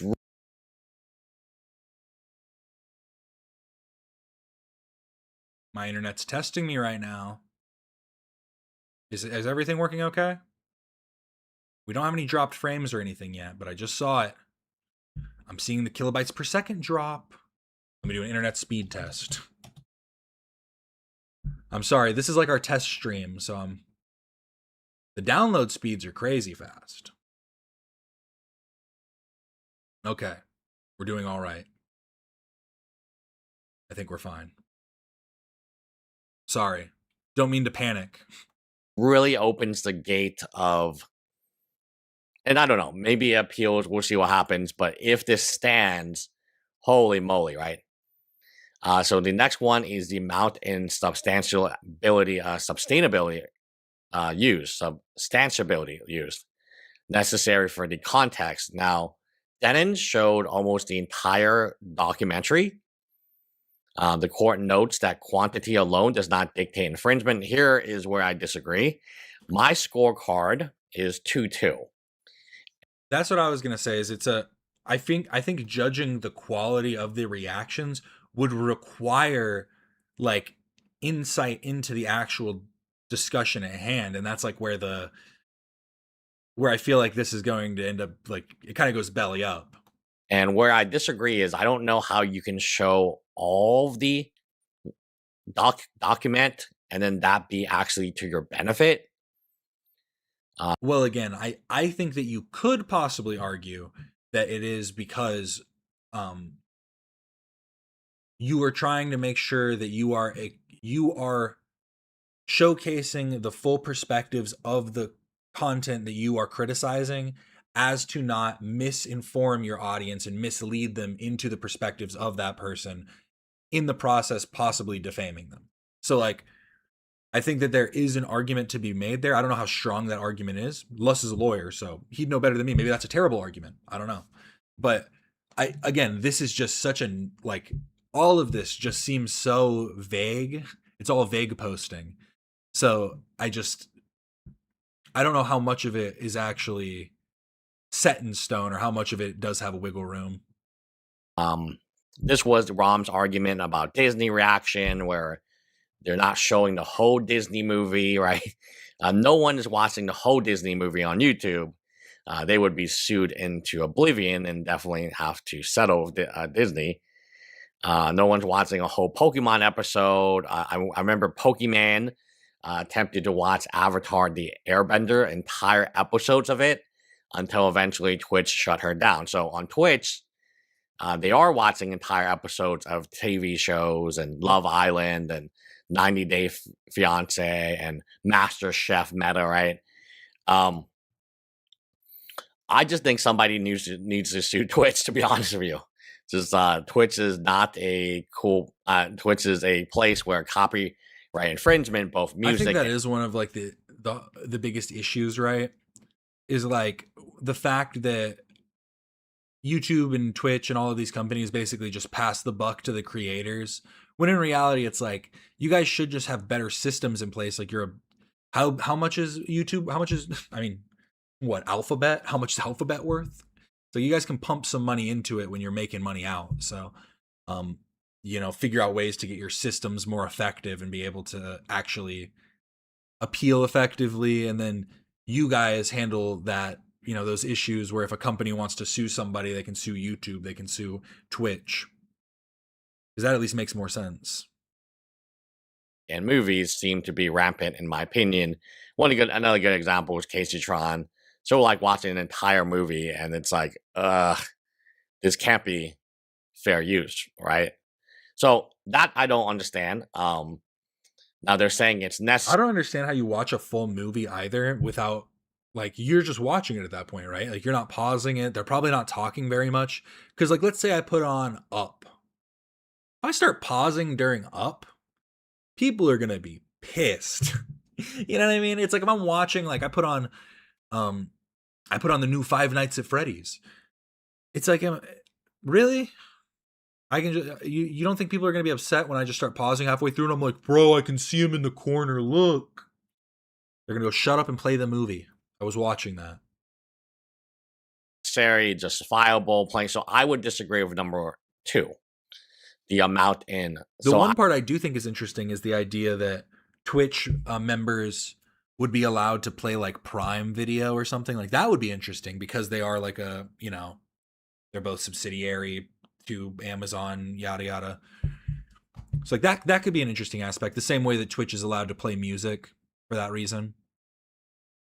Like if they had the licenses available.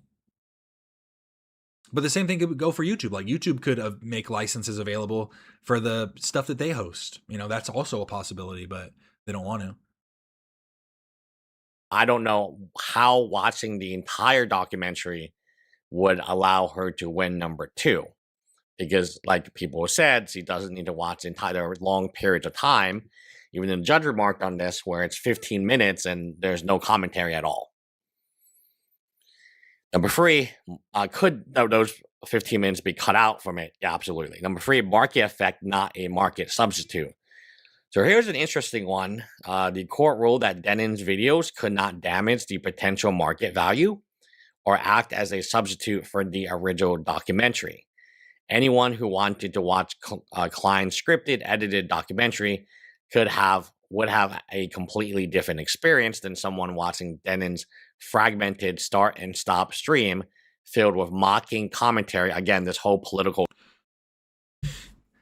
They're also and that argument is just forgetting the whole point though, because the point is that they want to watch it, but they don't want to give it views. The whole thing is they do want to understand what the perspectives are, but they want to see it through the filter of somebody else so that they don't have to feed views in. Whole thing. Because they serve entirely different target audiences and market functions, there was no threat to market substitution. The court noted that while the creative nature of Klein's documentary technically weighed against fair use, so that's the one that they gave Ethan Klein, was the nature of the documentary, and they thought it was creative. But the court said it is the least. That's also funny too, that they thought it was creative. Because like you're calling it a documentary and calling it political, but it's still a creative work. Interesting as well. Significant factor. Because the other 3 factors, especially the transformation. Yeah, the other judge literally called it hate watching, and that's what it is. I mean, that's what it is, right? It's like if I want to go see a movie, I'm like, I hate this director. Every time this director comes out with a movie, it's so terrible. Oh, this guy on Twitch is watching the movie. Oh, he's probably shit talking it. Let's watch it together. Now I don't have to go buy tickets to go see the movie. Like literally, the thought process is so easy to see, and I don't understand how it's like they're blinded to it. the purpose and lack of market harm. So they are looking at factor 1 and 3. So even the judge knows that the amount, I mean, when you use the entire Disney movie, I don't know how you can count that against that for you. So I'm very shocked at, I'm very surprised at that specific statement that the amount you use is not going to be a factor at all. In fact, you could use the entire Disney movie and that would actually be to your benefit. Again, I don't know if, I'm sorry, Les, I don't know if that's a good argument, because just saying you're using the whole thing. What if I make a 6-hour long video breaking down each scene within a Disney movie?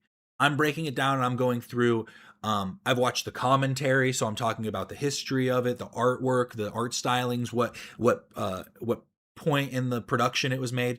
Like, theoretically, we watch the entirety of a work and transform it. That is theoretically possible. And just trying to hinge on this argument that because it was the entirety, I don't know if that's a strong argument. Like, I don't know if that's a strong argument to use as the main argument, I guess, is my point. Right. And this is a person who watches YouTube, and perhaps, we have to invest. Creative doesn't mean fictional, but by that logic, then all documentaries are creative. All works are creative. What would be an uncreative work then? Because I think the process of editing any type of like footage would be a creative work at that point. You're setting a frame, you're taking footage, you're editing it for a specific style and purpose. There's creative aspects to that. But my point is that I think that they're talking about the purpose of the work. And so the purpose of the work, I don't know if it would be necessarily a creative purpose. It's done almost educationally to inform about Hassan Piker, which would, again, that would be against Ethan necessarily, because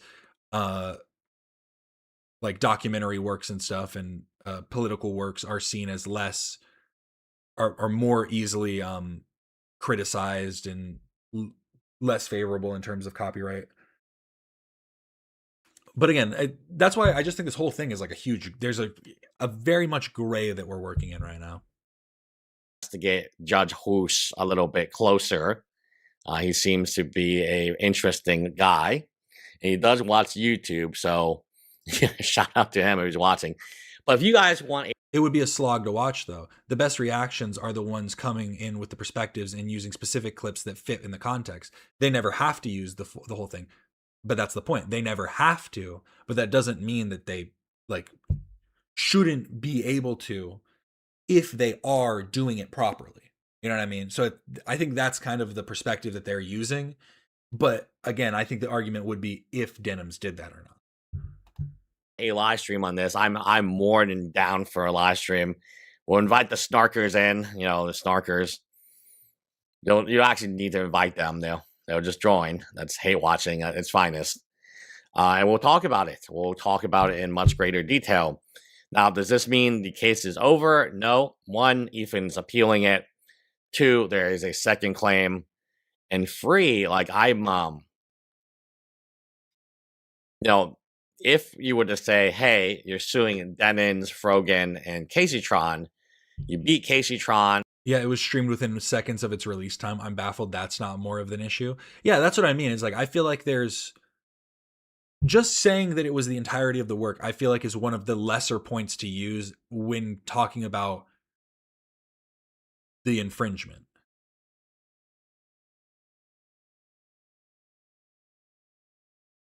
I'm at work and I accidentally said James when I meant to say St. Charles. St. James Charles? She apologizes. Frogan's on the ropes, and you lose half your claims here. That's not bad. You're not going to win every case in the law. You're not going to be right every time. No human being can ever be right every time. But I would say, hey, it could be a lot worse, right? You could be Frogan with 25 viewers. Hey, I know how it feels. What am I at? 28 right now? Let's go. Oh, 31. Let's go. If we're beating Frogan, I feel pretty good. Okay. If that's the case, I'm on top of the world. Living art. That's kind of mean, but yeah. I mean, imagine you're Frogan right now. What are you thinking right now? You went to default. Imagine your case is run. You settled. Wouldn't it have been better for you to fight? I don't know. Anyway, let me know what you guys think. If you do want the live stream, it is honestly that's a good point too. Well, I guess not. It's to be fair, I think Casey Tron and Frogan understood that they dug their own hole. Denims is trying to make the argument because she did do such a long reaction. And again, I think that the true argument comes from it comes from whether or not she actually gave reasonable reactions or not. And not reasonable in the sense of the content that she's like giving out, but reasonable in the sense of it being a quality amount.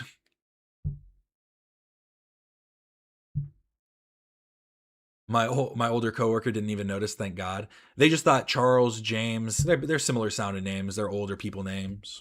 When's the last time you knew a James? I actually knew a James in high school. He had a really long last name. I won't dox him, but I remember it because it was really long. But yes, that was that from Lust. And look, I'm not watching the entirety. Last 18 seconds. This isn't copyright infringement. Boom. Boom.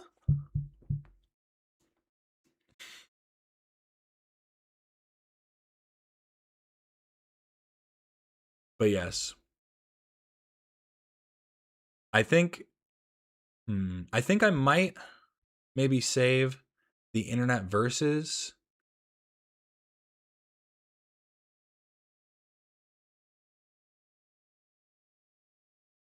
Maybe I won't watch this one. Maybe we'll just watch this one instead. Okay, we're going to do the internet versus Denims lawsuit victory. There was another Lust video, but it's covering just more of the lawsuit thing, and I kind of want to see more of what the internet had to say about this whole topic. Is Anissa that pale? Yes. Yes, she is. It is now official that Denims has won her copyright lawsuit against Ethan Klein regarding the content nuke on Hassan Piker. However, it is not fully over yet, as Ethan has posted that he will be attempting to appeal the decision and continue fighting the case, and that the judge's ruling is wrong. But the entire situation has still continued to spark debate online, with those in support of Ethan's lawsuit. Are these awards? Look like bongs in the back. What are these? I can see a plaque right here, so it's some type of award, but sorry, I got distracted. Appeal the decision and continue fighting the case, and that the judge's ruling is wrong. But the entire situation has still continued to spark debate online, with those in support of Ethan's lawsuit continuing the point that Denims said that people should not go watch Ethan's content nuke and instead watch it with her. And those she never directly said that. Yes, she did. Well, no, she didn't. That wasn't verbatim what she said. I love that that's always their argument. She said what? Her verbatim statement was, "Thank you for watching this and not giving that horrible video views." I think, sorry, that might have been a paraphrase. That's pretty close. That was pretty close. Against the lawsuit, saying that this isn't relevant, and just because you say you're a marketer placement, it doesn't mean you actually are. And Denim's video is transformative and therefore fair use, the same way that anyone else's reaction would have been, even if she said otherwise. But there's a lot to get into, so let's just jump in. Welcome to the internet versus Denims lawsuit victory. It starts when Yeet posts that Denims has officially won her lawsuit against Ethan and Klein, attaching this picture, essentially just repeating what sounded like you said Ethan and Klein. Won her lawsuit against Ethan and Klein, attaching this picture, Ethan and Klein, essentially just repeating what we said in the first part, where the court deems a defendant's use as transformative. Throughout the livestream, a defendant provides commentary pertaining to criticism of the nuke. Defendant contends that the nuke resembles a high school video project or a middle school project. During the subject livestream, a defendant complains about the documentary's editing, and that the video treats the audience as morons and is attempting to trick them. Okay, I'm sorry, but like, I do the thing too where I criticize a lot of videos for their like production value and like their editing and stuff like that. I don't think I watched Now that I'm thinking about it, I don't think I even ever watched the nuke on stream, so I can't get copyright. I can't get a copyright strike. But in huge number. Like, I thought all the stuff with like the where is it? Like all this was pretty well done. That one he did not. Pretty funny. Not bad. You know, we love a good office set here. It's the easiest one to go to, you know what I mean? You just throw an office, you throw a cubicle around you and you're good to go. We love Herman Miller.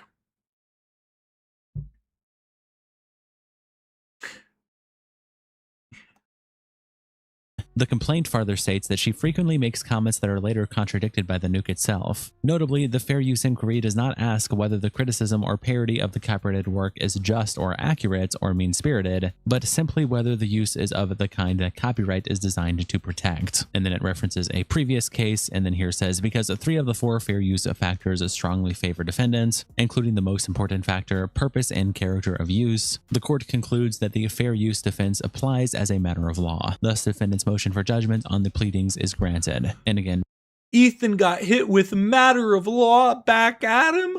No! For those of you who don't remember, matter of law was like an old meme from H3. Matter of law was a big meme from H3 for a while. just repeating that at the bottom. Night Kitten replies, "You can hate Denims, but this was likely the best possible." I hate seeing people be wrong about things I'm right about. I know, right? That's how I feel every day of my life. I just walk around with this aura of hatred emanating from me because everybody else is wrong and I'm right. Everybody's stupid. Can't they see how obvious these things are? Outcome in the event of her fighting the case and risking precedent being set. Unlike the rest I of her hate the world. I should be the king. Sorry. Content outcome at bottom. Night Kitten replies, "You can hate Denims, but this was likely the best possible outcome in the event of her fighting the case and risking precedent being set. Unlike the rest of her content, she actually reacted a lot to the nuke, most likely because it was her biggest viewership ever. So her losing could have had negative implications on people who do react transformatively." Micah Dippy says, "Here's you saying That's why you I'm here on my phone right now. I didn't even need to pause. Fuck it. support all of Ethan's lawsuits except the one against Items. You are actually a completely disingenuous moron." And it's Night Kitten saying, "I support every other lawsuit, by the way." Typical liberal says she also said to watch the nuke through her so he loses views and revenue. Madam Savvy replies to Yeet by saying, "This sets a really bad precedent for fair use actually. People who repost artist tutorials or art will be more problematic for artists. Same thing with people right-click saving and stealing the art to sell. She made it clear her intent was to cause financial harm, to steal it and redirect views. If not for that, I don't think anyone would have been supportive of the lawsuit." And Danny says, "I don't like Denims, but those things aren't analogous at all. And intent isn't part of copyright law. Kinda, it's not in this case. I think the ruling is..." I love that too. Intent is not a part of copyright law. Sort of, not, well, like, not really. It's the purpose, like... because it's the purpose of your content in opposition to the purpose of the original content. So your intent would inform that purpose. That's kind of like it's causation, that's not correlation. It's fine. And Madam Savvy says, "I thought the intent was the whole foundation." And Rescue Hamster says, "Intent is important depending on the case. It doesn't matter if I intended to steal an apple. If I ended up..." Fucking geniuses right here. These are the people we're dealing with. It doesn't matter if I intended to steal an apple. Oh my god. Paying for it, the protection from the law was... Yeah, well, that's the thing, is what it would do was it would inform the intent, or it would inform the purpose, but it would also cause it to be malicious, which would impact the... I think it would impact the actual, I don't know if it would impact the judge's decision, but it would impact the, like, I can't think of the word. Whatever. It would impact it in the end. Somehow. I sound like this guy right now. If I stole an apple. That's still so funny to me. It doesn't matter if I intended to steal an apple.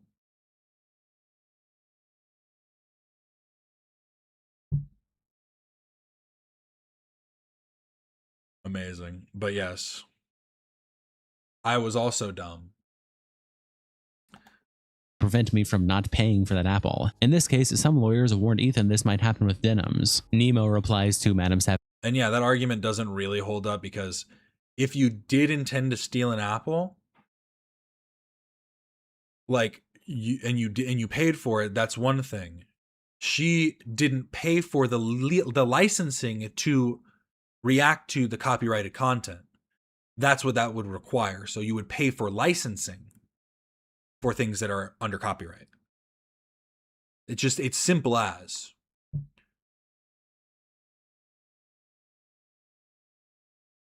What you're saying is that Denims intended to steal, but it doesn't matter. No, yeah, they're saying that Denims intended to steal, but she did such a good job that she didn't actually end up stealing. Nemo She actually replies did such a good job reacting that she couldn't have stolen it, even though she wanted to. to Madam Savvy by saying, stating an intent doesn't automatically mean it's accepted as your actual and legal intent, by the way. Just do some research before saying stupid shit. Trix replies to Madam Savvy by saying, did you cry like this when Ethan won the same lawsuit against Matt Haas in 2017? Yeah, exactly. She did indeed not pay for that apple either. Exactly. And the judge already said that even if intent of financial harm is present, it's irrelevant to fair use. If you make transformative content, as Ethan's own lawyers admitted Denims did, you're fine. And Tectone replies to Yeet by saying, the court. I don't remember this. The judge already said that even if intent of financial harm is present, it's irrelevant to fair use. What? Well, again, I think that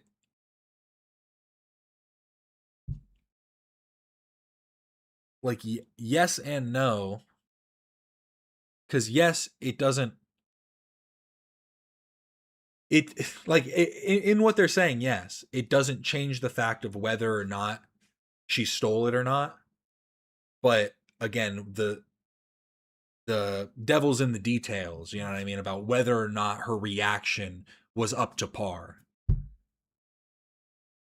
His own lawyers admitted Denims did, you're fine. And Tectone replies to Yeet by saying, the court system is corrupt at all, guys. And Notabot says, of course a tone would say this. You call yourself the court system is corrupt at all, guys. How I know it's Tectone, but I love that Connor here. Is that his name? Something? Killian? Tectone, all these people, they're all sharing like a couple IQ points.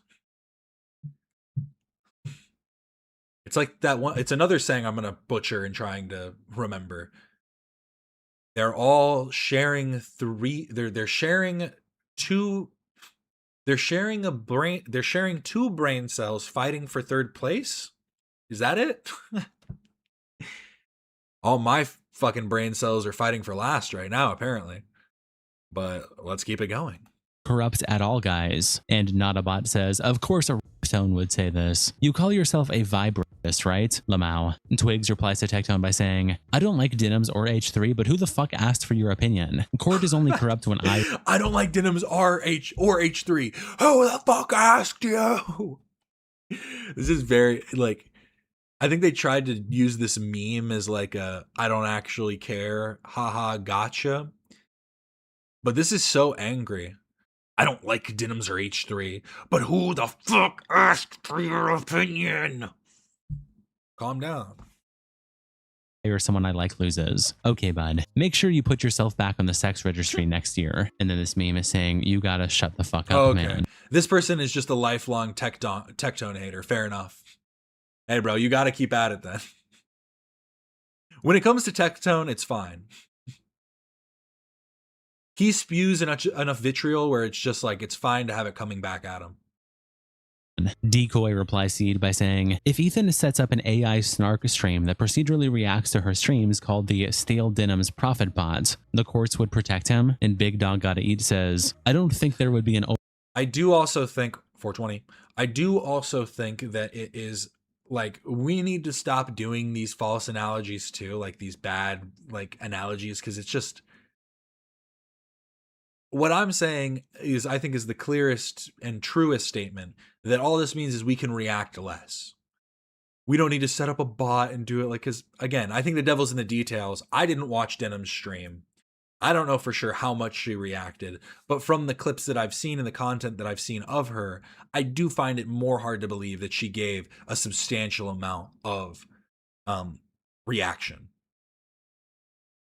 Overlap with her audience. Yeah, the self-censoring makes them look extra pathetic, not gonna lie. You need your post to be seen on Twitter so bad. Yeah, that too. See, I love shit talking in comments.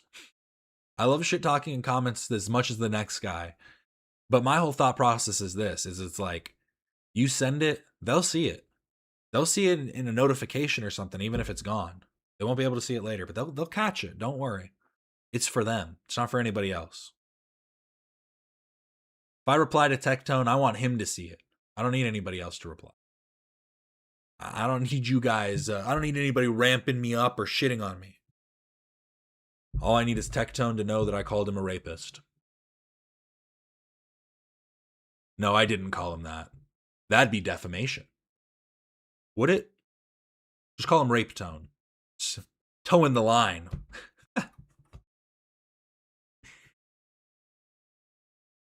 So there wouldn't be damage to claim. Sorry. Punished Pigeon says yes, as long as Ethan makes a few comments here and there. And with his audience difference, his re-upload will make more than she does. Hyper Whale says defendant provides commentary. The commentary attaching this clip. I'm gonna go pee, and hopefully, when I'm back, they're done with this. Okay. You do look better. Mr. 305. I see it. Dude. Yeah, so this is definitely a lot worse, but we'll see. You should do this. I have an alternate. We're relying on you to stay live so we don't give more views on the nuke. Yeah, I'm gonna stream it. Since he confirmed it's coming out today, we're gonna stream it. If you want to watch it. Yeah, he was found legally liable, or he was found civilly liable like Trump, but not legally. He was civilly liable of sexual assault like Trump. Watch it with someone else who's already watching it, you know, come enjoy the watch party somewhere else. If you enjoyed not giving any views to that terrible video, follow, subscribe, throw a prime. If you like the content, if you enjoyed your time here, because I'm going to be honest, I did not want to watch that by myself. And Sammy replies, this decision is based on the reaction to the nuke. This clip is from the live stream before the nuke, which is she is also being sued for, and was not a part of this part of the decision. Big Bungie quote tweets it by saying, watch as Ethan launches a farther 15 spiteful lawsuits to massage his ego over losing this one. Weekend Warrior quote tweets it by saying, oof. The biggest lesson is that you should fight your battles. The funniest is that if Frogan actually fought her lawsuits, she could have a shot at winning. LMFA. And again, I think that that's a bad argument just because Denims is doing good in her case. I feel like Frogan, when it comes to them, like it literally does go Denims, Frogan, Casey Tron in terms of wealth, reaction, like all of it. Like Casey Tron seems to be, well, Casey Tron is kind of like a wild card. Sometimes she'll give more reactions. Sometimes she's too blitzed to be able to react at all. But Frogan just kind of sits there. She gets upset and she'll just get tired and be like, start pouting. Yeah. Tipster quote tweets the post by saying, I genuinely don't And Frogan couldn't have afforded the lawyer. She was paying, Denims is paying over $400 an hour. You think Frogan's got that type of money? No. Understand the people siding with Ethan Klein in this ruling. Ethan was once a champion for fair use, but now he's the villain. And yet somehow, the same people who applauded his victory for fair use are now cheering on his betrayal. Make it make sense. Hassan Abi Productions' fan account also tweets out about the ruling, saying, in a landmark ruling, Ethan Klein has officially lost his copyright lawsuit to Denims. The judge has confirmed that Denims' reaction to the content nuke was transformative. This is a huge win for content creators and fair use. Wealthy content creators can't simply bully people using the judicial system for criticizing their content. Surely, all the right-wing slop YouTubers will cover this huge win for Denims and not simply ignore it and move on, right? Showing Asmongold and Pegasus along with WestJet. And Manila the Killer says, this is a huge loss for content creators. Someone can say directly to the camera that they want to steal your views and stop you from making money on your own content. Then stream your content on their channel. Other than you not liking Ethan, how is this a win? And Wishy says, it doesn't matter if they say, I'm gonna steal this if it's still transformative, full stop. It's really not that difficult to understand. Yeah, again, the question is whether or not it was truly transformative. And again, I think that fine, like fine, if that's what we want to do, I think that's fine. And we'll see where the appeal goes. But if this is the case, I'm gonna start watching fucking documentaries on here. We're about to start watching full-length documentaries on here. And Beastly Flip says, would you say the same if she stole a car from Ethan just because he Yeah, left the way it they spin things is so insanely propaganda coded, definitely. unlocked? Stealing is stealing. It's really not that difficult to understand. Dexerto also posts about the Ethan Klein lawsuit loss, and Anthony Fantano quotes it by saying, just one more ruling, man. Oh, I didn't even notice that. Why does Hassan's fan account have a mimic H3 Productions? Why Hassan Productions? I didn't think about that. I don't know. Maybe Hasanabi fan account was already taken, probably. Just one more. He's so close, I can feel it. Yeah, time to IRL stream from the movie theater. That's what's gonna be next, I think. Laughing emojis. The Tectone quote. Honestly, it'd be pretty funny to have an IRL streamer go to the movie theater and they just record themselves the whole time. Like they put a mic on, like they figure out a way to where they're able to like mic themselves so you can still hear their reactions, but you can't really, like it's muffled. You can't really hear the movie. So you just see them every once in a while be like, they start screaming. I think that'd be good content. I don't need to see the movie. I just want to see you freak out every once in a while.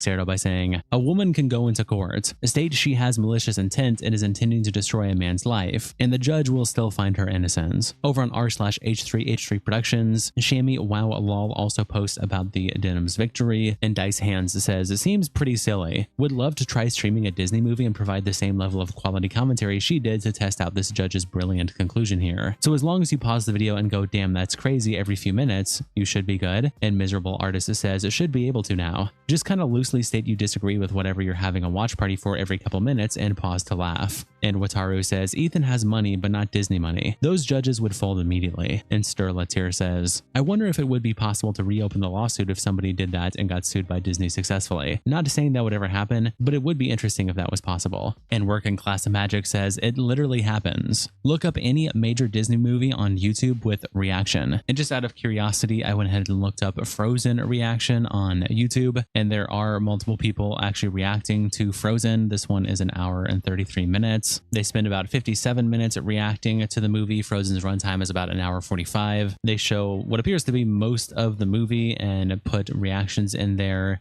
pausing after various lines, saying things, following the story. This channel also does other things like this is Ratatouille reaction. The movie's about an hour and 51 minutes. They react to it for about 38. But yeah, on YouTube, there are actually dozens of people doing this. This guy has it covering most of the screen here and reacts.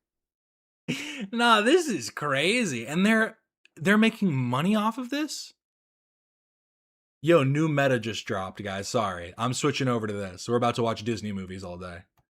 See what appears to be over half of the movie itself. And yeah, you can look this up for anything. If you do Wreck-It Ralph, you can see her reacting to Wreck-It Ralph, these people reacting to the movie. And so it does appear this already exists. I never knew about this. I never watched these videos, but they're there. Back over to the Reddit thread, Phil Helm replies to it by saying, why is Fantano weighing in? Same as Tectone, go away. I miss when Fantano just had shitty music takes. Now he has shitty everything takes. I mean, I don't know. Would you ever watch a movie with someone? Yeah, that's a good point too. These reaction videos are also posted a decade plus after. That's actually a good argument for it. The fact that they aren't uploaded. I mean, maybe though. Let me just look up Pixar reactions and let me see if there's like anyone reacting to like the newest ones, because there could be. There could be Pixar reactions. But I do think, yeah, it's like I feel like those would just get taken down immediately for people that like, because there are people that try and that do try and do that. There are people that try and re-upload movies and stuff just to try and get quick views.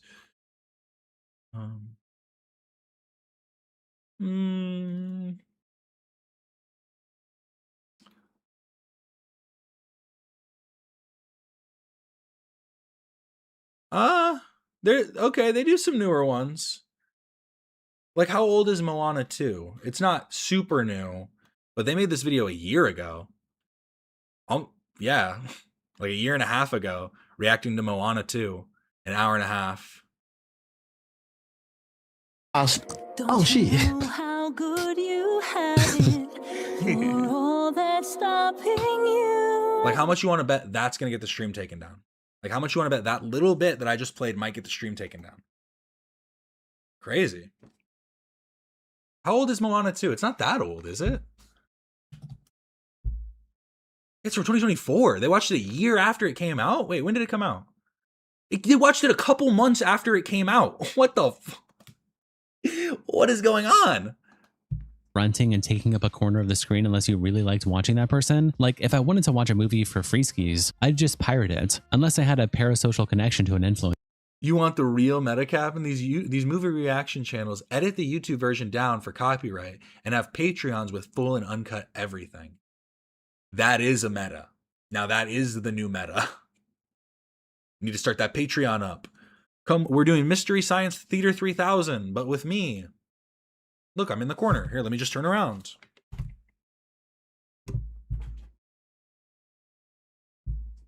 But then I feel like my consumption of the movie would be more about feeling like I'm sharing an experience with the influencer than actually enjoying the movie. But maybe on the odd one out, no pop-up post on the original H3H Productions thread, so I never post here and could care less to even waste a breath of energy on Denims at this point. But this ruling seems so obviously flawed even to someone with no legal experience. Why do they keep referencing the defendant stating a high school video project or middle school video project? What the fuck does that even have to remotely do with the validity of the video's copyright? I get that they are claiming that these are examples of fair use commentary, but it feels like those specific comments are thrown in there to cast a shade on the validity of the video's copyright. It's a monetized YouTube video with millions of views, but this opinion comes across like, yeah, who cares? It's all kids on the internet stuff. This isn't real copyright. That's a ridiculous stance to take as a fucking judge in this country. Also, it looks like the judge just accepted the court magistrate's recommendation near verbatim and did no research themselves. And Alpha Pog replies, if someone with probably decades of legal experience has done something that another person with no legal experience finds flawed, then chances are the person with no knowledge on the subject is wrong. And Single Soil says, lol, judges get shit wrong regularly, which is why the appeal process is a thing. And speaking of that appeal, Yeet posted this Instagram story from Ethan Klein with the caption, Ethan Klein confirms loss in court to Denims. It says he will be filing an appeal immediately. And it is a story where he says, we lost the Denims case, but we are appealing. Yeah, according to the pause occasionally. You can even explicitly state your intention is to his ruling in the same district regarding these snark mods. I'm extremely confident, and Ron replies, neat. I'm going to stream the entire MCU and just pause it every 15 minutes or so. And Owen says, except that's not what the ruling said. You and Ethan are being disingenuous. She transformed the content sufficiently that it wasn't against fair use. Bully tactics work, but not this time. Well, what Ethan stated wasn't disingenuous, that it's counter to the ruling by a different judge in the same district. And so the appeal isn't like just out of nowhere. It's to actually get like get some more eyes on this, to actually get a more thoughtful understanding of the case. But she transformed the content sufficiently. Again, it's like that's the question. That really is the question. And I guess now you can just say that because that was the ruling, that you can just be like, yeah, she did though. But it is what it is. I guess we'll see. We'll see more. But Indoor Frame says, I do love that everybody's acting as though people that are fans of Ethan are like really upset about this. Like that we're like, no. It's like they need everybody to be like really to not have a life, basically. They need everyone to not have a life. Because yeah, it's like it's confusing and it's like this seems fucked up, like this seems weird, what's going on? But I really haven't been seeing anybody like, no, this is crazy. Oh, how's Ethan going to deal with this? I hope Ethan's doing okay. If people were doing that, then I'd be like, guys, we need to get a grip. yeah, but the ruling was on copyrighted work that was just released. There's no reason why this wouldn't apply to an MCU movie too. I think the argument is that anyone who would want to watch the movie and has not already is going to watch this cut up, distorted version of Moana 2. People who watch the Denims would have watched. That being said, it's pretty indefensible to be reacting to full movies months after they come out. Who would watch the movie has, I guess, but I guess it just depends. Because like I'm saying, I think that there is also the argument of hate watching, that there are people like, I think that there's probably even a portion, like some percentage of people that hate Disney movies. They really hate Disney movies. They don't want to give Disney any money. And so they'll watch these like Pixar films or whatever through these channels as a way to like hate watch them.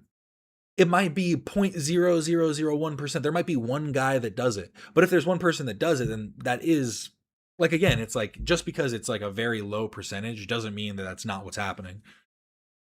And we kind of have to make sure that we're doing our due diligence.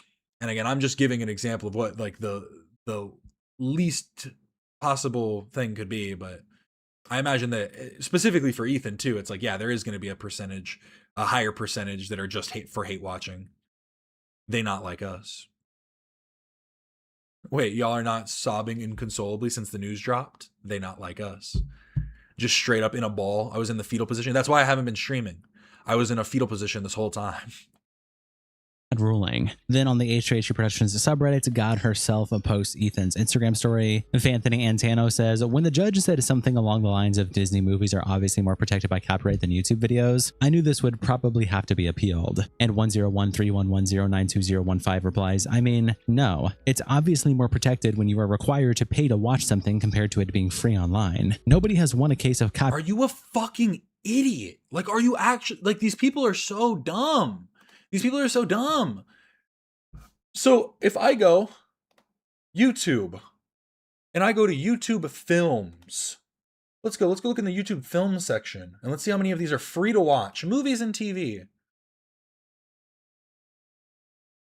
Free with ads. Oh, look, so if I watch it with ads, they're publicly available. Oh, look, the Scientology movie, the documentary about Gilbert Godfrey, the Malibu's Most Wanted, Dirty Work, Employee of the Month, Dark Blue. Who would want to watch these movies? I don't know. Hulk. Like, they're free. They're free. They're available for free online. Oh. It's so dumb. I don't even care that these movies are older or newer or whatever. It's just, that's such a weak argument. Stop making bad arguments. That's the part that's infuriating. Copyright over viewing a free-to-watch YouTube video while providing even minimal commentary. Many people have successfully been sued for sharing a pay-per-view content, literally codified by the lawsuit Haas vs. Klein. There is a clear and legal difference. It's also why it's so hard for shows to go after people rewatching it on Twitch once it's posted to YouTube for free. Ethan posted his video online for everyone to see free of charge. Disney showed it only as a pay-per-view either on their paid app or in theaters. That's different. Like, really clearly, obviously, with no ambiguation. WTF? And a What are you talking about? What are you talking? That doesn't change anything. It was copyrighted in the, like, because what is it? The Library of Congress, right? Did I get that wrong? But it's just like,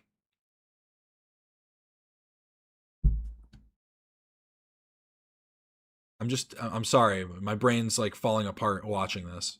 Puppers says, I mean, it wasn't posted to monetize, so it was posted with the expectation of ad revenue in exchange for views, and not for free. Denims deprived them of that income without transforming the content. And 10131109215 says, okay, I think this, I'm sorry. I think this is where I have to end it. When we're listening to user 10131109212015, I think that shows that we've kind of scraped the bottom of the barrel of the Reddit posts. Let's just skip ahead here for just a second. Piker reacts to Denim's fair use legal victory over Ethan Klein. H3H3's Employee of the Month is an underrated movie. That's not bad. That's the one with Dane Cook, right? It's a good movie. I like that one. Klein, L3L3's Ethan Klein has lost his copyright. Now, Dirty Work. That's not an underrated movie, but also pretty goated. Lawsuit against Denims. He says he plans to appeal and is extremely confident it will be overturned. We lost the Denims case, but we are appealing. According to the judge, you can react to any piece of copyrighted work in its entirety immediately. I like that he's like now made the judge his op. Like, this is cool. He's like talking about the judge like he's a snarker or some shit. He's like, oh, according to this fucking stupid ass judge, I guess you can watch any movie you want now, according to this judge. I also love, because here's the thing, right? I'll never play defense for the legal system. You know what I mean? That's their job. I love that whenever something is done legally in someone's favor, they always uphold it to the ends of the earth. Well, a judge said it. Are judges never wrong? Do you believe so vehemently in the U.S. legal system. Really? Like, what the fuck are you talking about? Ethan Klein be like, I'm gonna sue the judge for being a snarker. Don't interrupt him. You're right. I mean, I've given up. I've given up on being like, hey man, it's probably best to just not do this. Yo, I tried my best to talk him down from this hill. Bro, he wants to die on this hill, let him die on this hill. I tried my best to be his friend, be his buddy, help him out. Try to talk him off the ledge, you know? It's probably better to just, preserve what remains of your legacy. Why is he talking like this right now, too? Just preserve what's left of your legacy. Why is he putting on like Valley Girl right now?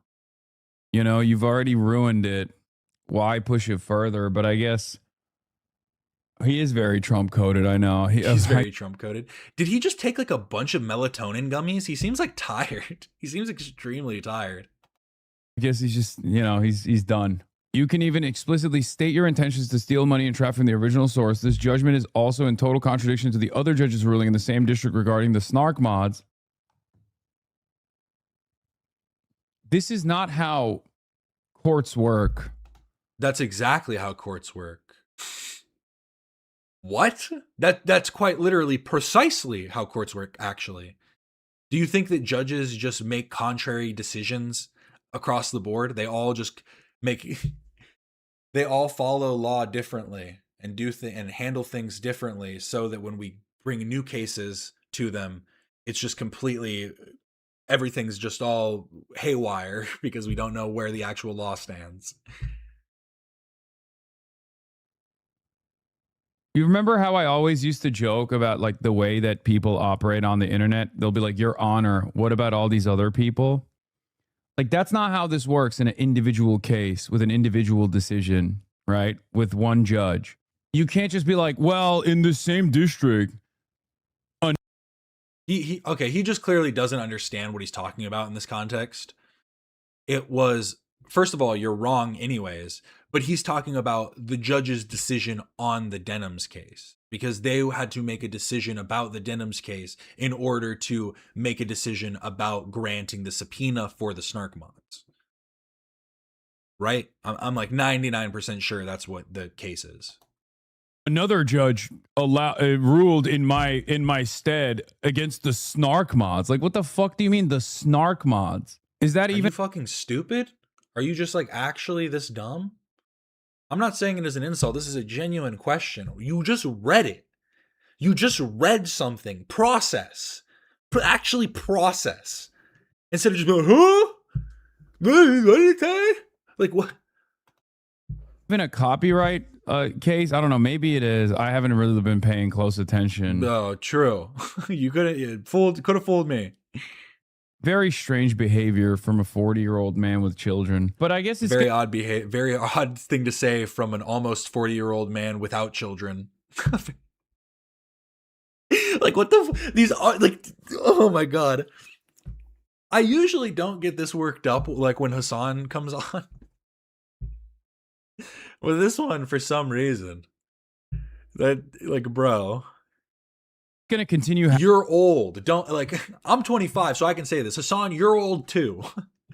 Ethan's an old fart. You are also an old fart. Don't get it twisted. You're not like us. They not like us. You're not one of us, Hassan. You are not a youngster. Happening until like the rest of the internet, like the commentary sphere, turns around and goes, dude, give it up. Enough. Gucci bag time. Let it go. Let it go, man. Let it go. What are you doing?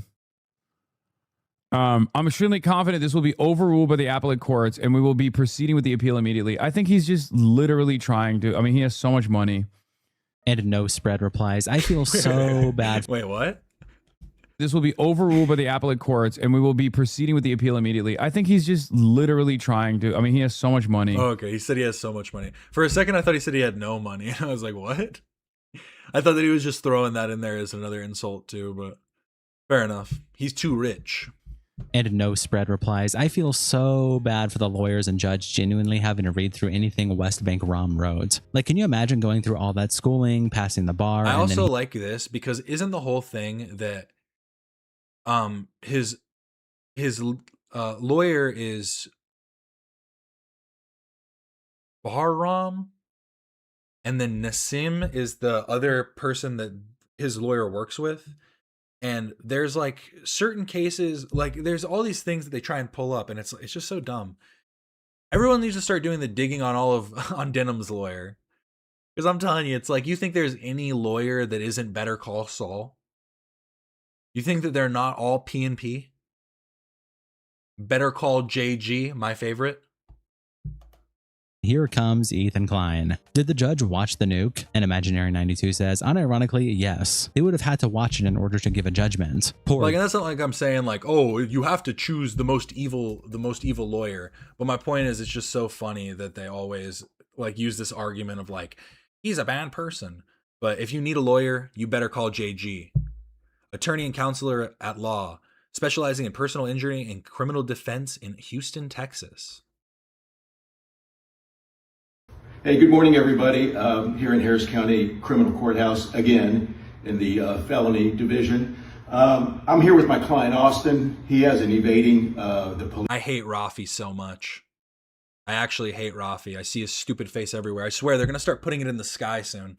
If Rafi could, those who don't know, call Rafi. Call Rafi. He's all over the state. He's all over Arizona, and it's hell. His face is all over all the buses. If he could, he would have the sky red with his face across it. He would. One time I saw a video where these like people were in the boon somewhere, just out in the boonies somewhere, and they had a billboard, one of these Call Rafi billboards, and they were using it as a giant water slide with like his face was the pool. Like, I'm not even kidding. They were riding down the Call Rafi into like a big picture of his face. It was amazing. But my favorite's JG. Police case, which is a felony in Texas. So the state's offering you 2 years of deferred probation, or you can do 6 months in the county. Correct. I don't think you want to do that, though. Oh, no. Okay, I think you'd rather have this. What's that? That's a dismissal. You know that's what I want. All the way from Atlanta. Show the folks out there your dismissal. All the way from Atlanta, Georgia. Found me in Atlanta, Georgia. Hired me. Got the case dismissed. How do you feel, brother? I feel great, man. Even better now. I'm about to go home happy. This man is who they say he is. You know what I mean? Coming down here, feeling the dismissal. I'm just glad I ran into Mr. Joseph right here. Better call JG. He's going to get you off your felony.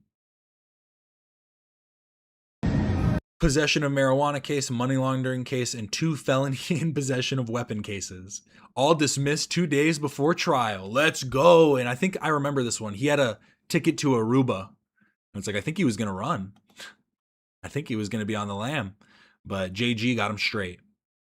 Judge. Beware of Grom replies with this, a picture of Denims in the caption, Snark Girl Summer. Over on Twitter, Ethan's Addict tweets out this clip with the caption, Ethan Klein before losing. I will accept the court's ruling. Ethan Klein after losing. I will not accept the court's ruling. I will 100% accept whatever the court finds because I just trust their judgment, their experience, their expertise, all the way. So see, this is called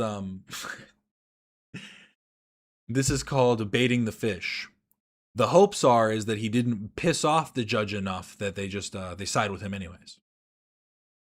It was like how Luss said that the snark lawyer, how she was speaking poorly to the judge. This is what Ethan's doing. He's buttering him up.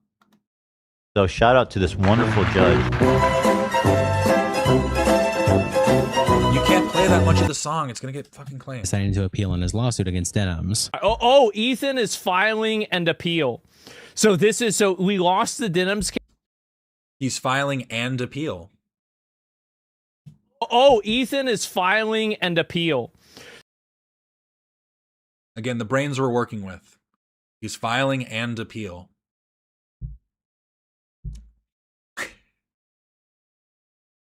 He's filing and appeal.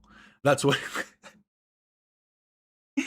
So we lost the Denims case, but we are appealing. According to the judge, you can react to any piece of copyrighted work in its entirety immediately upon release, so long as you pause occasionally. You can even explicitly state your intention is to steal money and traffic from the original source.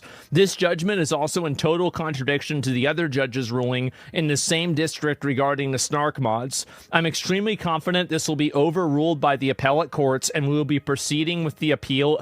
Patriot. Oh man, I love to see it. That's right. That's right. Thank God. Yep, there it is. Sounds like a fat. Yeah, I mean, I totally agree with Ethan. I'm totally on board with him because, yeah, it's just ridiculous. How the fuck can you go and do that? How can you go and do that? And somehow there isn't something clearly wrong. I mean, yes, obviously there's something that's a female judge confirmed. Well, I don't know really what that is. And Tyra lost the Denims case. Hey, you know, I slur through my words. I realized, I heard someone say this, and it's hit me so hard since. They said the Arizona accent is just fucking slurring your words. And I was like, they're so right. They're so right. I was born in California and I grew up there until I was like 7 or 8. Then I moved to Arizona, and ever since then, my tongue's too big for my mouth. I have no idea at all.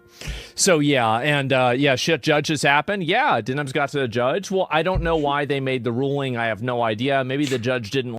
The most unemployed live stream that has ever graced my timeline. Well, thanks for clicking. I can tell you had a lot to choose from. Like Ethan, maybe they just made a bad decision. Maybe they misunderstood the case, or maybe their viewpoint just simply is not the same viewpoint that other people have. I'm not sure, but I agree with and I support Ethan, and I hope that Ethan is able to exactly. See, you can't hate. We're local, tongue-tied baddies. It's the only way Arizona can go. Everybody has to look good because none of us speak good. It's all aesthetics. That's it. Justice. I think that's what happens. That's what should happen, at least, right? And Retard Spotter replies, she can say whatever she wants about her transformative content. Facts don't care about your opinions. Proton GX says it's getting reversed. This ruling opens way too many doors for copyright infringement. The clip also gets posted to Livestream Fail by 1991 Banksy, and Iron Lord says, how did he lose? Everyone in this community and the Twitter lawyers told me she was 300% finished. And Humble Warthog says, legal mindset is a dipshit. And Mayweather Too Small replies, there's a reason he's making YouTube videos from somewhere in Asia and not, you know, practicing law. Castiel replies, isn't that Asmon's whole career? And Electrical Ad says, I gotta be honest, I don't care about these Reddit back and forths that he keeps showing. I get you need to pad the video, Connor, but it's just not it doesn't work. Platform. Over on r/there was an attempt, Bolsonaro Preso Amanha posts about the whole ruling, saying there was an attempt to shut down critics with frivolous lawsuits, just to get owned by the precedent yourself set a few years ago. Ethan reacted to this post being on there was an attempt by posting on his Instagram story saying a hell of a way to run your website Reddit, showing mod mail of a user being banned from there was an attempt and a note from the moderators saying the only weirdos are the people coming to this sub for the first time ever when it is impossible for it to have shown up on your front page since it's delisted to defend Ethan. Don't you have better things to do than brigade threads to defend that slimy Zionist fuck? And Gatsa Fumodor screenshot of this post and put it on his page with the caption Lamau. I love how insanely pissed he gets whenever a subreddit's mods block him from negating them. This man cares more about being able to do organized harassment than he cares about his own children. Well, it's just funny because that's like an ironic statement, because wouldn't the organized harassment be the extent to ostracize not just Ethan Klein, but anyone that associates with the community, like from any type of conversation? Because like I understand the idea of like, let us shit talk in peace. Fine, that's fair. That's honestly, preach. You can shit talk in peace. But I do think that it's just kind of like, it's clear that the organized aspect is more so on like the fact that anybody that's in the H3 subreddit is automatically banned from places like FOMOA and like all of like, you know, there's a bunch of different subreddits that do that. This man cares more about being able to do organized harassment than he cares about his own children. And Froggy Tonic says, a hell of a way to run your life, Ethan. Father of 3 kids. employs about a dozen people, has a mansion, and he's beefing with moderators. Shout out to our tier 3 members, internet That's by design, Cap, and Connor's whole shtick is that he does what Bo Blacks did, but better. I see it. You know, I see the vision. But this is where I'm going to end it off. I was going to talk about the Caseytron stuff, but I'm going to save that for tomorrow, talking about Caseytron's ban for some bad stuff. But I want to get some more videos and clips from it so we can talk about that. But I will be back again tomorrow and then back again on Monday. I'm gonna, you know, keep at it with the streams. Everything seems to be working as it should. So thank you all so much for stopping in. I really do appreciate it. Remember to like, comment, and subscribe. I do this every Monday, Wednesday, and Friday, and I'll keep doing it. I'm trying to maybe intersperse some more streams in there as well. Thank you all so much for stopping in. There goes the tongue tied again. But thank you so much for stopping in. This is Cap and Quasar signing off.